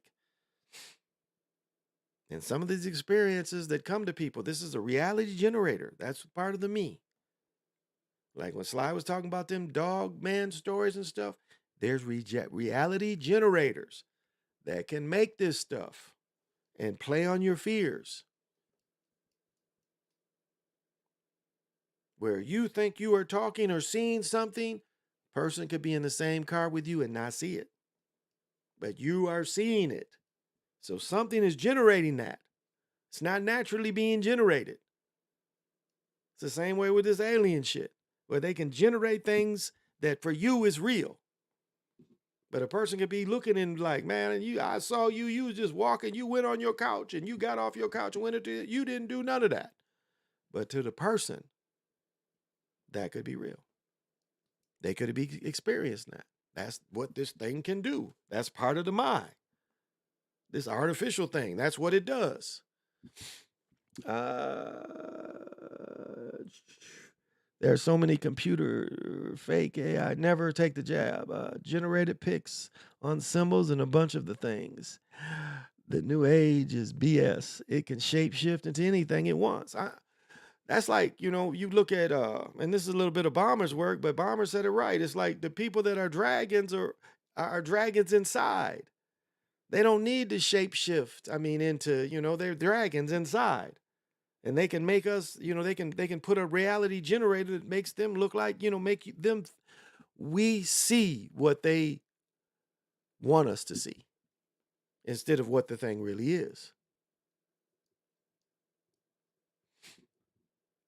As I said, you want to talk about aliens. Well, they ain't aliens if they've been born here and they've been here for 100 or 200 years. They ain't aliens no more. But they want to, still throw that at you. But they've been on here for a couple hundred years. So how are they still aliens?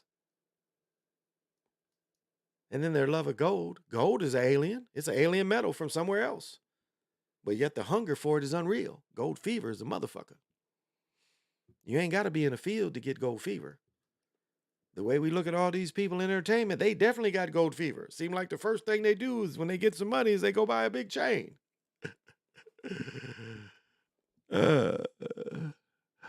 I want all of this ending loop. Show me the door, like Truman. Well, there is solutions. There is solutions. And the solutions take, a lot of practice. You start worrying about you and how to make you strong. Get away from the distractions. However you pray, meditate, yoga, whatever you want to call it, you got to do this daily. You got to be able to turn your mind off so you can start really creating. Because you got to start with a blank before you bring in everything. You got to be able to turn everything off. And then you project. Then you blow your third eye open. Then you start receiving the downloads. And you start breaking through what's really real. And where you're going when you die. You start now. You practice leaving your body now. Because you can't afford to wait till you die. Because you can be fooled into reincarnation or just be fed upon. And the other problem is, and I'm the only one that harps on this, is you ain't real. Most people ain't real. That's another part of it. You have to make yourself real. You have to turn yourself, like someone mentioned the Truman Show. You have to come out of the Truman Show. You have to like, oh, this is a show. Okay, I'm starring this show. I don't want to star no more. I want to be real. But like Boudini said, Jamie Foxx, being real is a motherfucker. Because once you become real, you can't go back. And for most real people, you do get penalized. till you learn how to manifest and protect yourself. Because there's a penalty for being real. They want to penalize you every day. Every single day, they want to penalize you, make your life hard. Because you chose not to be faked anymore. You chose to be real.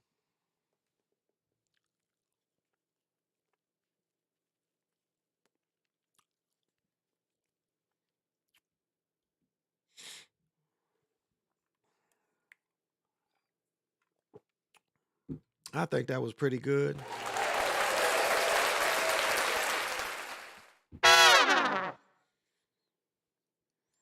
Mm. Yeah, you're welcome. You're welcome. And so, work on yourself.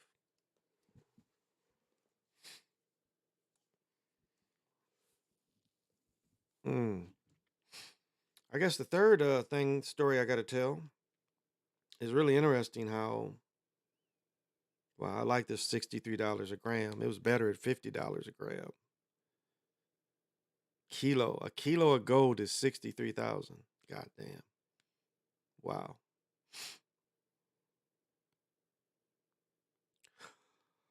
Yeah, kind of get tired. Ooh.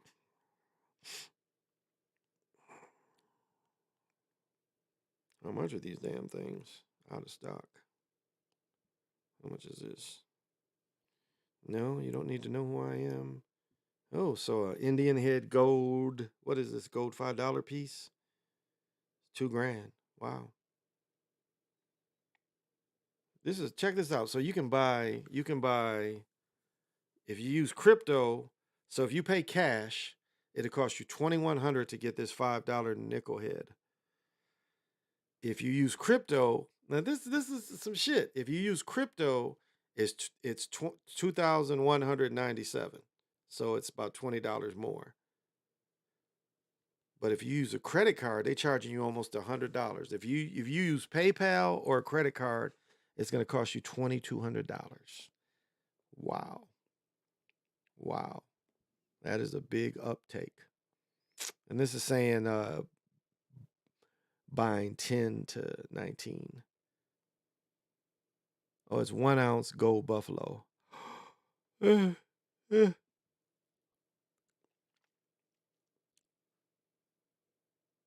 the Liberty would be a little cheaper.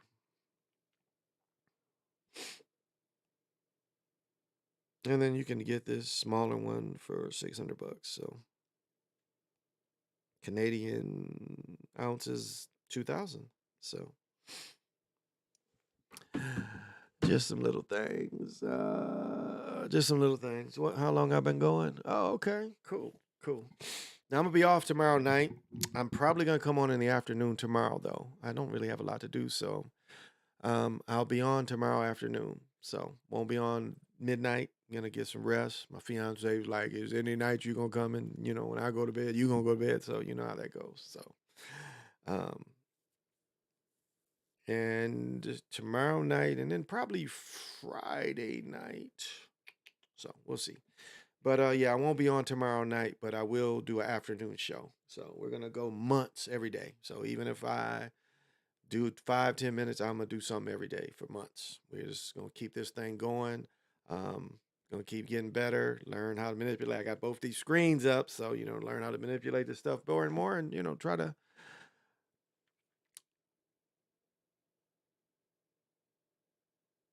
Now I'll say this: It's not that the worldwide events aren't worth paying attention to, because they are. But it does go back into, what does it mean to me? And which one should I pay attention to? What world event should I pay attention to? What news should I pay attention to? What news am I personally going to be affected by? These other things to consider.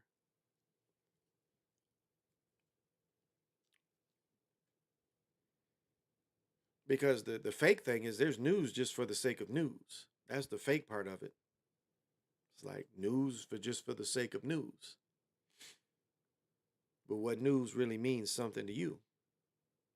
What news are you affected by? It's like I can't even watch the talking sports heads anymore because the shit is so stupid. It's like, why am I watching them to hear them talk about fake sports? Now, yes, it's fine to get clips and stuff, but it's like, really, this is like the most, like, listening to them make me stupid. Like, listen to Stephen A. Smith or any of them make me stupid listening to them. They're not telling me how to make any money.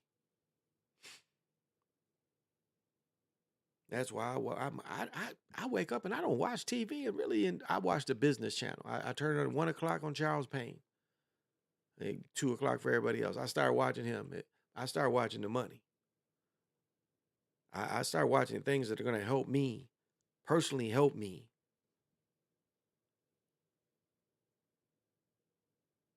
Not people's opinions about fake sports. And I look back at my old self and think how stupid and brainwashed I had to be to pay attention to these motherfuckers. Really care and get mad. Steven don't like niggas. You need.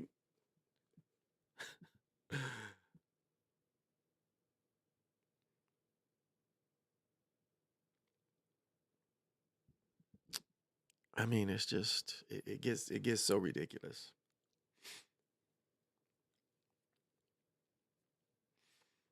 What Marvin Gaye say, make you want to holler. Make you want to holler, make me want to throw up my hands.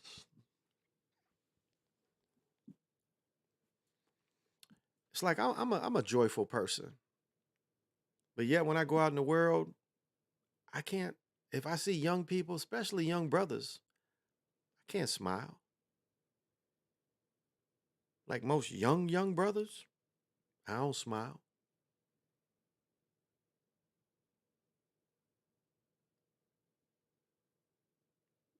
Because they have to look at is they a threat or not. And that's what society shows us.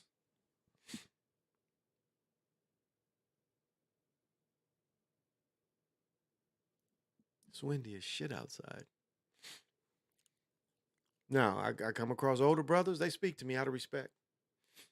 It's funny as you get 60, people open the door for you. Like I'll say this. My daughter, my fiance, my mother, they never open doors. They never open doors. They know when they're with me, I am going to open the door for them. That's just part of the way I've always been. If you're not doing that, that's something simple you should do for women. And women should expect that. As I said, one thing, and I've said this before, and I don't know if Nick Taylor remembered this, but one thing that impressed me about Detroit brothers was Detroit women did not open their car doors. And I've said this before, but I'm trying to tell you, this was a culture. Women waited for the man to walk around the car and open the door for her. Now, does that make him a simp? Because I saw pretty gangsters doing this too. This was the norm. This showed you, this was like gangster women attitude. Now she don't open the door.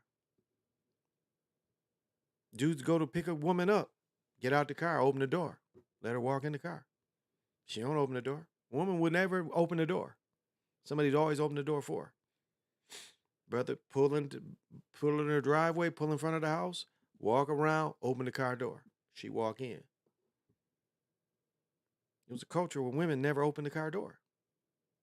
Men were gentlemen. And these is Detroit hustlers. This is Black City. And this was a culture of chivalry.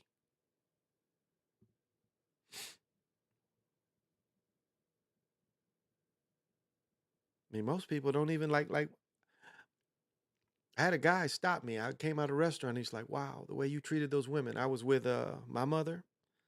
I was with my fiance, her mother, and her mother's partner.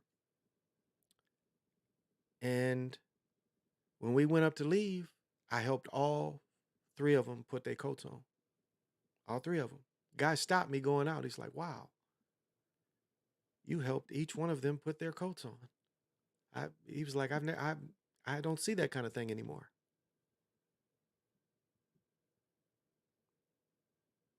And opened the door for them as they went out.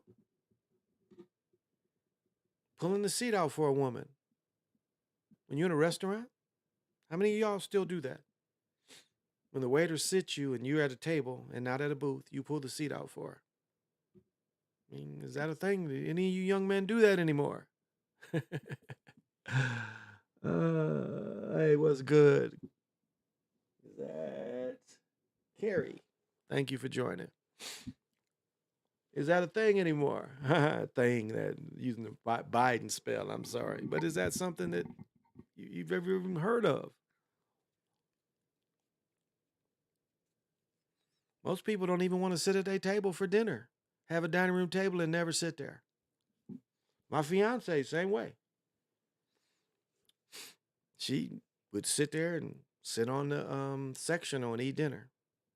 I eat breakfast. I sit. The only time I sit with food in my living room is when I'm drinking coffee. If I'm eating, unless I got some cashews, if I'm eating food, I sit at the table. My daughter's here, or my son's here, all four of us sit at the table and eat dinner. When my boys were little, that was something I demanded. I demanded that the family sit down. When all my boys, my three boys, and my oldest was living here, and I was with my second wife, we sat down for dinner every day. Do you know what that does to a family? Do you know how by you sitting down with your children to eat for dinner every day, do you know how much more successful that will help your children be? There's studies about that. There's studies done that prove that families that sit down for dinner every day, the children are more successful and less likely to get in trouble by just sitting down and eating dinner with your family. How many times do you guys do that with your family? Is that important to y'all? I mean, those of you that, all the children have left, how's it important for you to sit in front of your woman at your house to eat dinner with her? Or do you guys just, take your plates, TV trays, or whatever and sit in front of the TV? Do you understand when you sit and eat in front of each other? And it's okay you both face the TV, but do you understand the ritual of togetherness of breaking the bread together?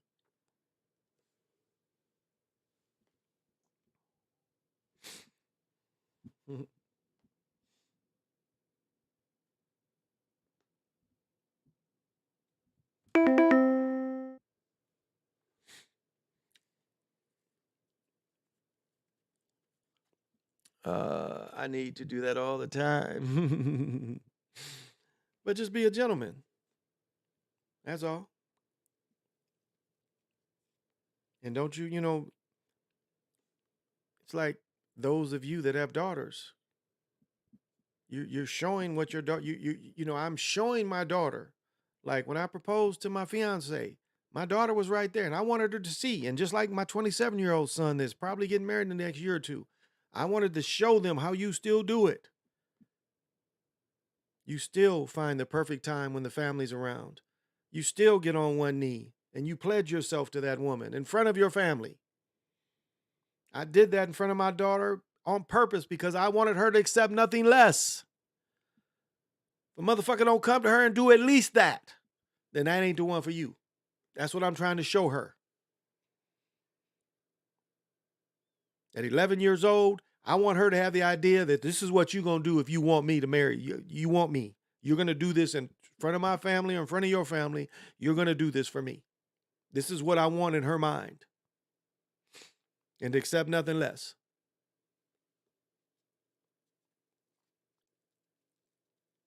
And even my 27-year-old son, even my 20-year-old son. This is how you do it.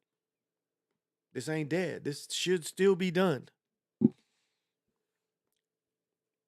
I know that, they're down on marriage. I love being married. Now, I wasn't good at it. But that's the problem sometime when you're young. You become selfish, especially you become young and selfish, handsome, in shape. You become selfish. And there's some in society that tell you you need more than what you really need, especially women. I mean, I had women that would fuck me every day. My wives would fuck me every day, yet I had the need to feel that that wasn't enough.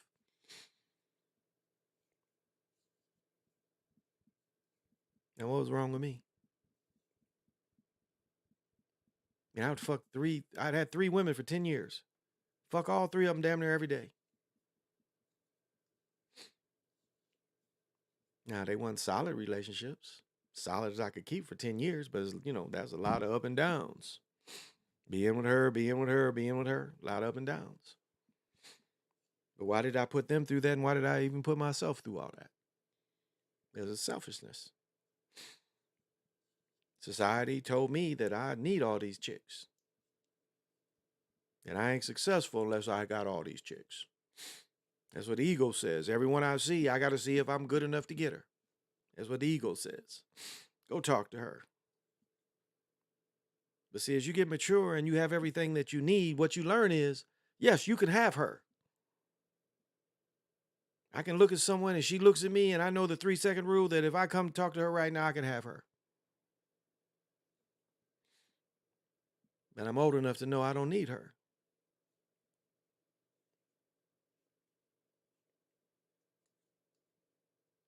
And it damn near ain't, pretty. Pretty is subjective. All a person has to do is be pretty to you. That's it. Make you feel a certain way. It don't matter what nobody else think. Well, what did he say? What we have is much more than they can see. And that's it. And that's all you gotta. That's all you gotta love.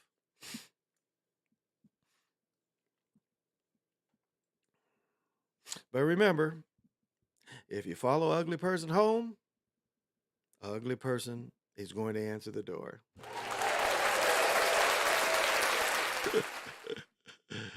uh,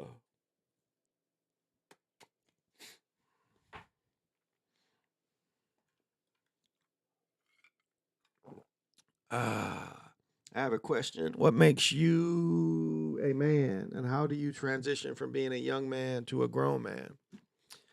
That's a great question. And I'll say this, depending where you live. Now, I would say the difference. I thought when I went to college, I thought culturally I was ahead of everybody. And I mean culturally, far as fashion, far as having abstract thought, far as not buying everything. I had that advantage. I'll say that. I had that advantage over people from bigger cities. But I'll say this about the people from bigger cities. They were more mature. And I look back, there was a maturity instilled in them because of the hustle and bustle of being from bigger cities.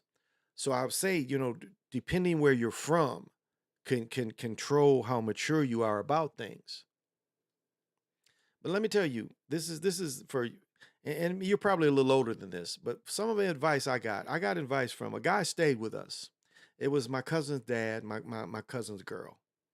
You understand? He had got out of prison, and he stayed with us. We was like where he had to go. He started working for General Motors.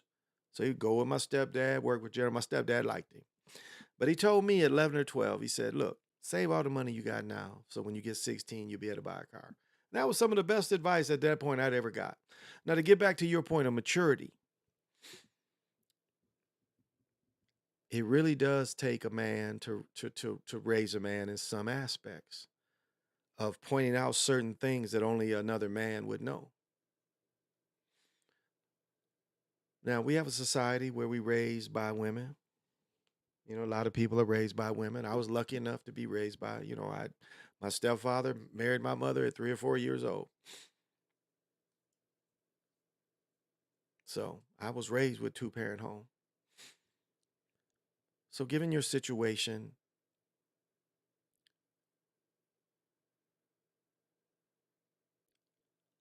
find something that you're serious about, whatever it is, whatever hobby, but be serious about your hobby.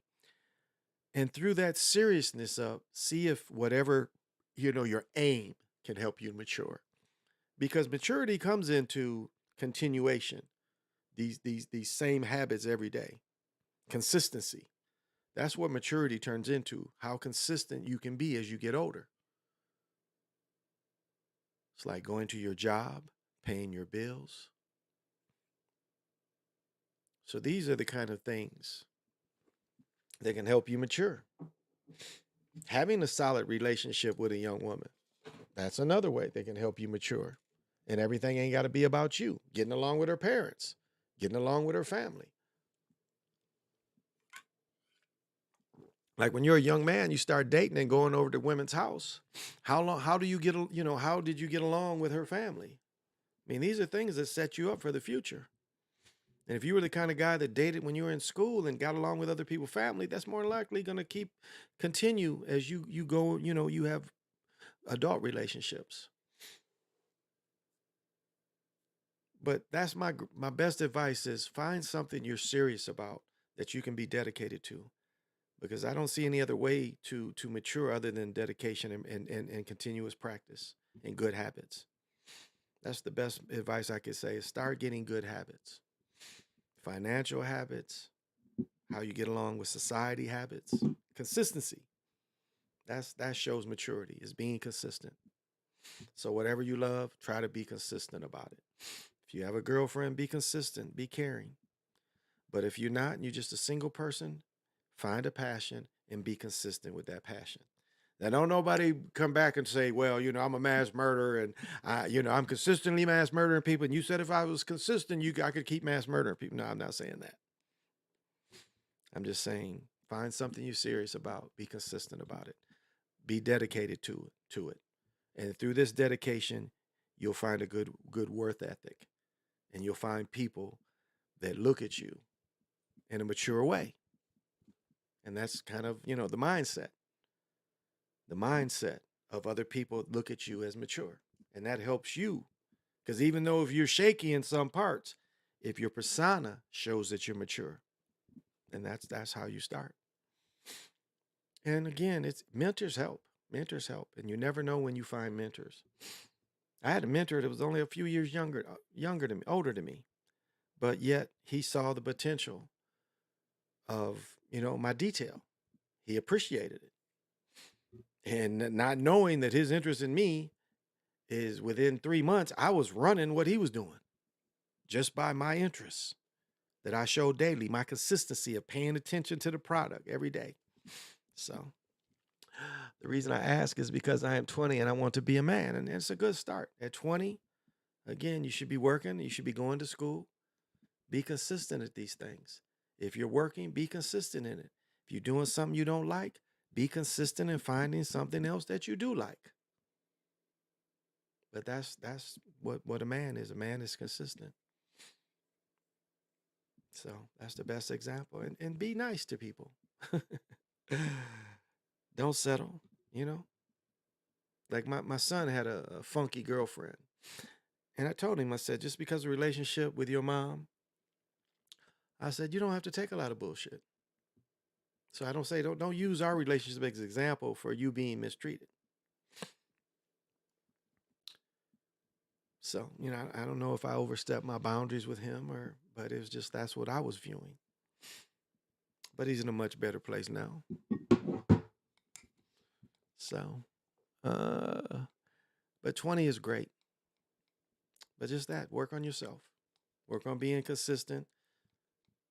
And through this being consistent, your manhood will show. But, be financially responsible. That's another way that shows you growing up.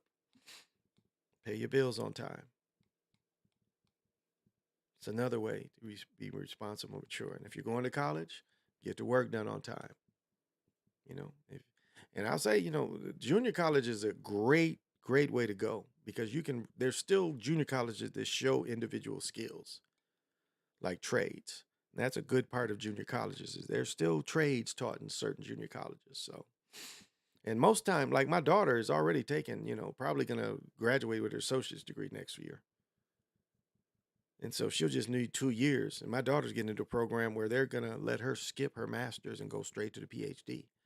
So she's going to go as a freshman, already got her associates, and she'll only have 2 years left to get her bachelor's. And then in 4 more years, she'll have her PhD. So 6 years, she'll have her PhD. So, yeah, I work a job, but it's not a good job. And I decided not to go to school because I wasn't ready for the work right away. I need to go to college a little later. And there's nothing wrong with that. Work and grind and find what you do. I'll say this, though. If there's skills you feel you don't have, go to a junior college and get the skills. That's all. Whatever little thing you think you like, if there's something at a junior college, you can just take one class. Just take one class to get used to it. But you can take classes in plumbing, electricians. There's a lot of trades you could take too. So there's trade schools, apprenticeships, plumbing. Plumbing ain't gonna never go away. So that's my advice. How long I've been going? 2 hours. That's cool. 2 hours is good. See if I think I can. What would this give me? Oh, it'll give me that. Okay, that's cool too. Eventually, I wanted to make my own business, and that's freedom. Creating your own business is freedom, So and so again, get serious about it now. So I plan on going back for business. Good, good, and just get serious about it now. Write a business plan, write a career plan, and just see how each one of those you can get better in doing. That's all. That's all. That's the way to do it. Because when I went to college, I didn't have the skills. I didn't have the study skills. I could read. I was a reader, and that's what got me by. Is I like to read, but there was other things that I was weak in. My dyslexia wasn't discovered, so that's probably why I struggled in math most of my life. So if I would have had those kind of helps and realized that sooner, probably would have helped me be a little more successful. But when I went to the police academy, that kind of work was perfect for me. The kind of studying, that was perfect for me. So being a criminologist, I probably could have been if I would have looked into it, because that kind of work came easy to me. The kind of ways you had to study and the field work, I enjoyed that. The police academy came easy to me because I did in 3 months what would normally take 2 years. The same degree that would take 2 years, I got in 3 months. So I was accelerated. The police academy is accelerated. Hmm. What's your advice for young entrepreneur? Man, wow. Don't give up. That's the best advice I could give you is don't give up. Because man, and keep trying. Keep trying.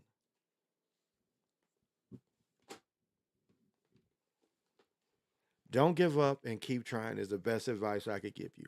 Keep trying. Whatever idea you come up with, keep trying to do it until it works. Don't be afraid to launch it. Don't be afraid to start small. Once you see what you want to start, what you find your passion. Don't be afraid for ask for help. Don't be afraid to study people that have what you're trying to do. Don't be afraid of studying people that are doing it. Talk to people that are doing it. But I'll say this, when you talk to people that are doing it, read the crowd. See how much information they want to give you. Do they feel threatened by your idea? You got to be careful about that too.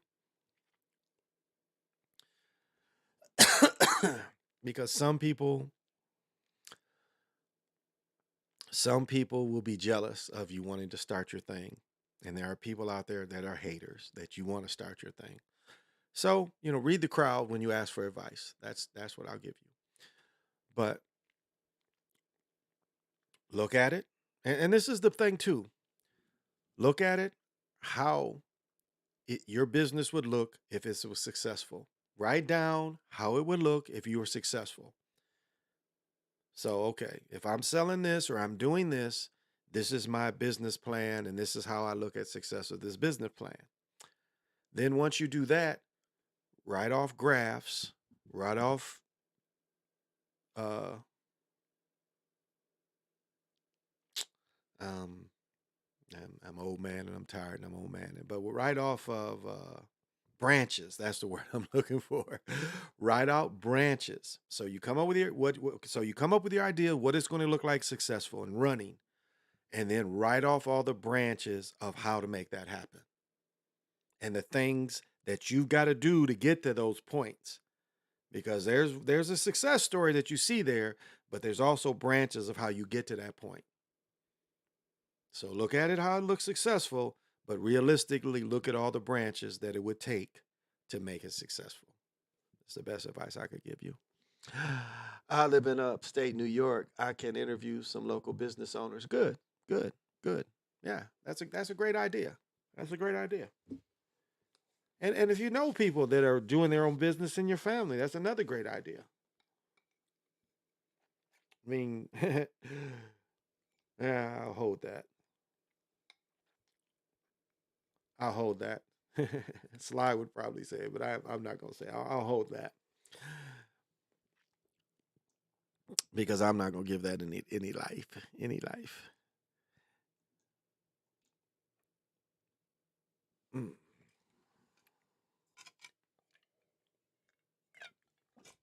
Ah, well, I think I'm going to call it a night. But as I'm gonna try to do every night, give out healing energies for you to go into tomorrow and make my cards more active.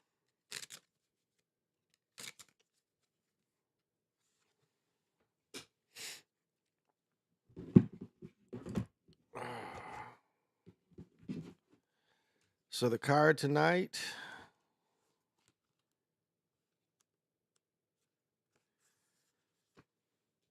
is called the Golden Healer. And the Golden Healer are embedded with powerful transformative healing energies. They are catalysts for profound spiritual activation. So understanding the quantum world around yourself. The everyday self is bounded by five senses expanding by a sixth, metaphysics. But this can be transcended to move into a field that can be non-local, everywhere and nowhere at once, where there is no time. You create the event being observed. Allow your soul rather than your ego to be your guide. So that's the goal today. Allow your soul rather than your ego be your guide today. Recognize your potential to be an amazing healer. Your abilities need honing, and all those who heal are scoured to develop empathy. Much in your life needs transforming. Surrender willingly to the process. Go with the flow. If someone clinging to the past holds you back, encourage them to let go. You may be asked to transform your environment or take a challenge task. Do with grace and ease. Healing flows through all you. It's a process, not something you do. So, this is the energy I'm sending to everyone tomorrow. The Golden Healer Crystal.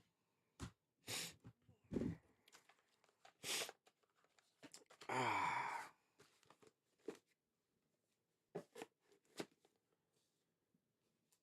And for nature, I'm also going to give out a spirit animal guide to guide you through tomorrow.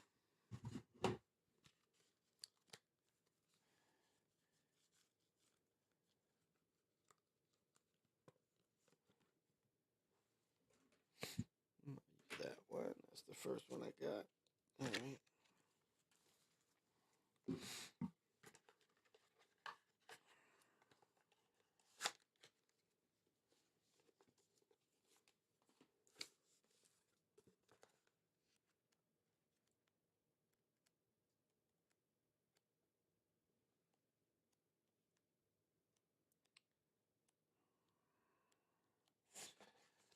All right. Spirit animal card for tomorrow is the dragonfly. Dragonfly medicine is of the dream time, the illusionary facade we accept as physical reality. The incandescence, the iridescence of dragonfly wings reminds us of colors not found in our everyday experience. Dragonfly's shifting of color energies, form, and environment explodes into the mind of the observer, bringing vague memories of a time or place where magic reigned. Some legends say that dragonflies were once dragons, and that dragon had scales like dragonfly's wings. Like dragonflies' wings. Dragons were full of wisdom and flew through the night, bringing light with its fiery breath. The breath of the dragon brought forth the art of magic and the illusion of changing form. Then the dragon got caught in his own facade. Coyote tricked dragon into changing form, and the shape of a new body became like dragonflies. And accepting the challenge to prove its power and magical prowess, Dragon lost its power. Dragonfly is the essence of the winds of change, the message of wisdom, the enlightenment, and the communication from the environmental world. This elemental world is made up of tiny spirits of plants and of elements earth, air, fire, and water. In essence, this world is full of nature spirits. The dragonfly has flown into your cards today. You may have forgotten to water your plants. On another level, you may need to give thanks to the food you eat for sustaining your body. On the psychological level, it may be time to break down the illusion you have held that restricts your actions or ideas. Dragonfly medicines always beckons you to seek out the parts of your habits which you need to change. Have you put on too much weight, or have you started to look like a scarecrow? Have you tended to change? Have you tended to the changes you've wanted to make in your life? If you feel the need to change, call on Dragonfly to guide you through the mist of illusion to the pathway of transformation. See how you can apply the art of illusion to your present uh, question or situation. Remember that things are never completely as they seem. And that goes into they're real and fake at the same time. So, I give these things freely to you as a divination for tomorrow.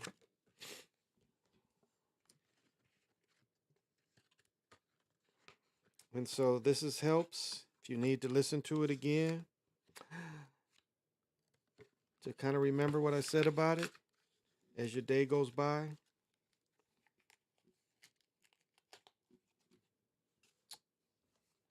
As I mentioned, I give freely.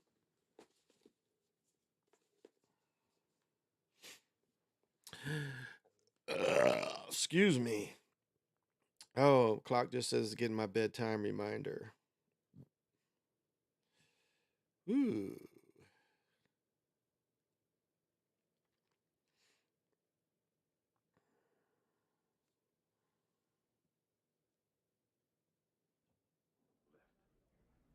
Your lines are still open. Oh shit, you can get it, nigga. You wanna get it. No goddamn money, then, kid. Talk to me and you ain't got a gun in your hand. Talk to me and you ain't got a gun in your hand. This shit is too funny. Where's let's see.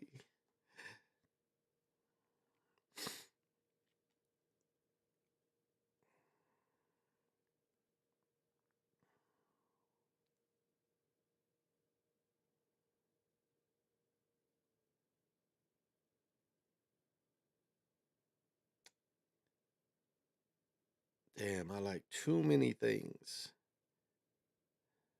I'm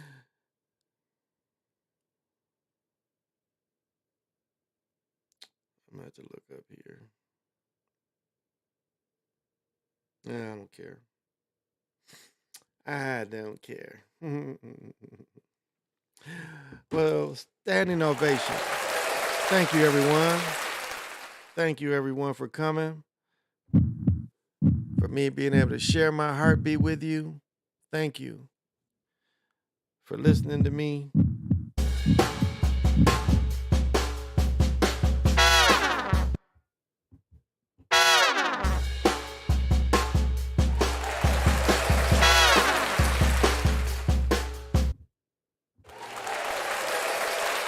Well, all right. If you hear any noise, it's just me and the boys. This has been the Chocolate Mountain Show, and I am your super funky host, Big Pontiac, the Galactic Daddy-O, and coming to you from Black Dogs Mountain, here in the heart of the Twin Cities, which is, let me tell you, it's still cold here. Damn, it's 21 degrees. We are still wearing pants and jackets and hoodies. I'm ready to wear my cargo pants.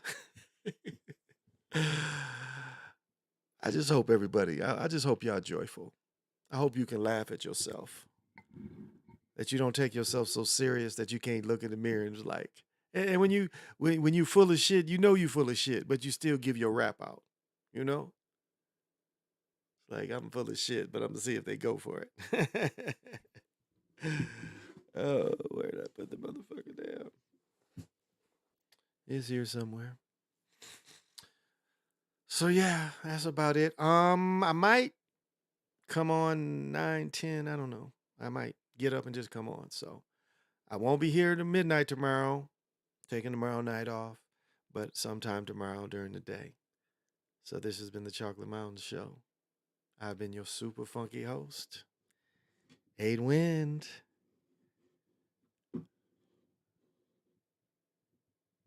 Big Pontiac, Time Lord. Till we meet again, say less, or the universal sign. The universal sign, say less, of greeting. We come in peace. We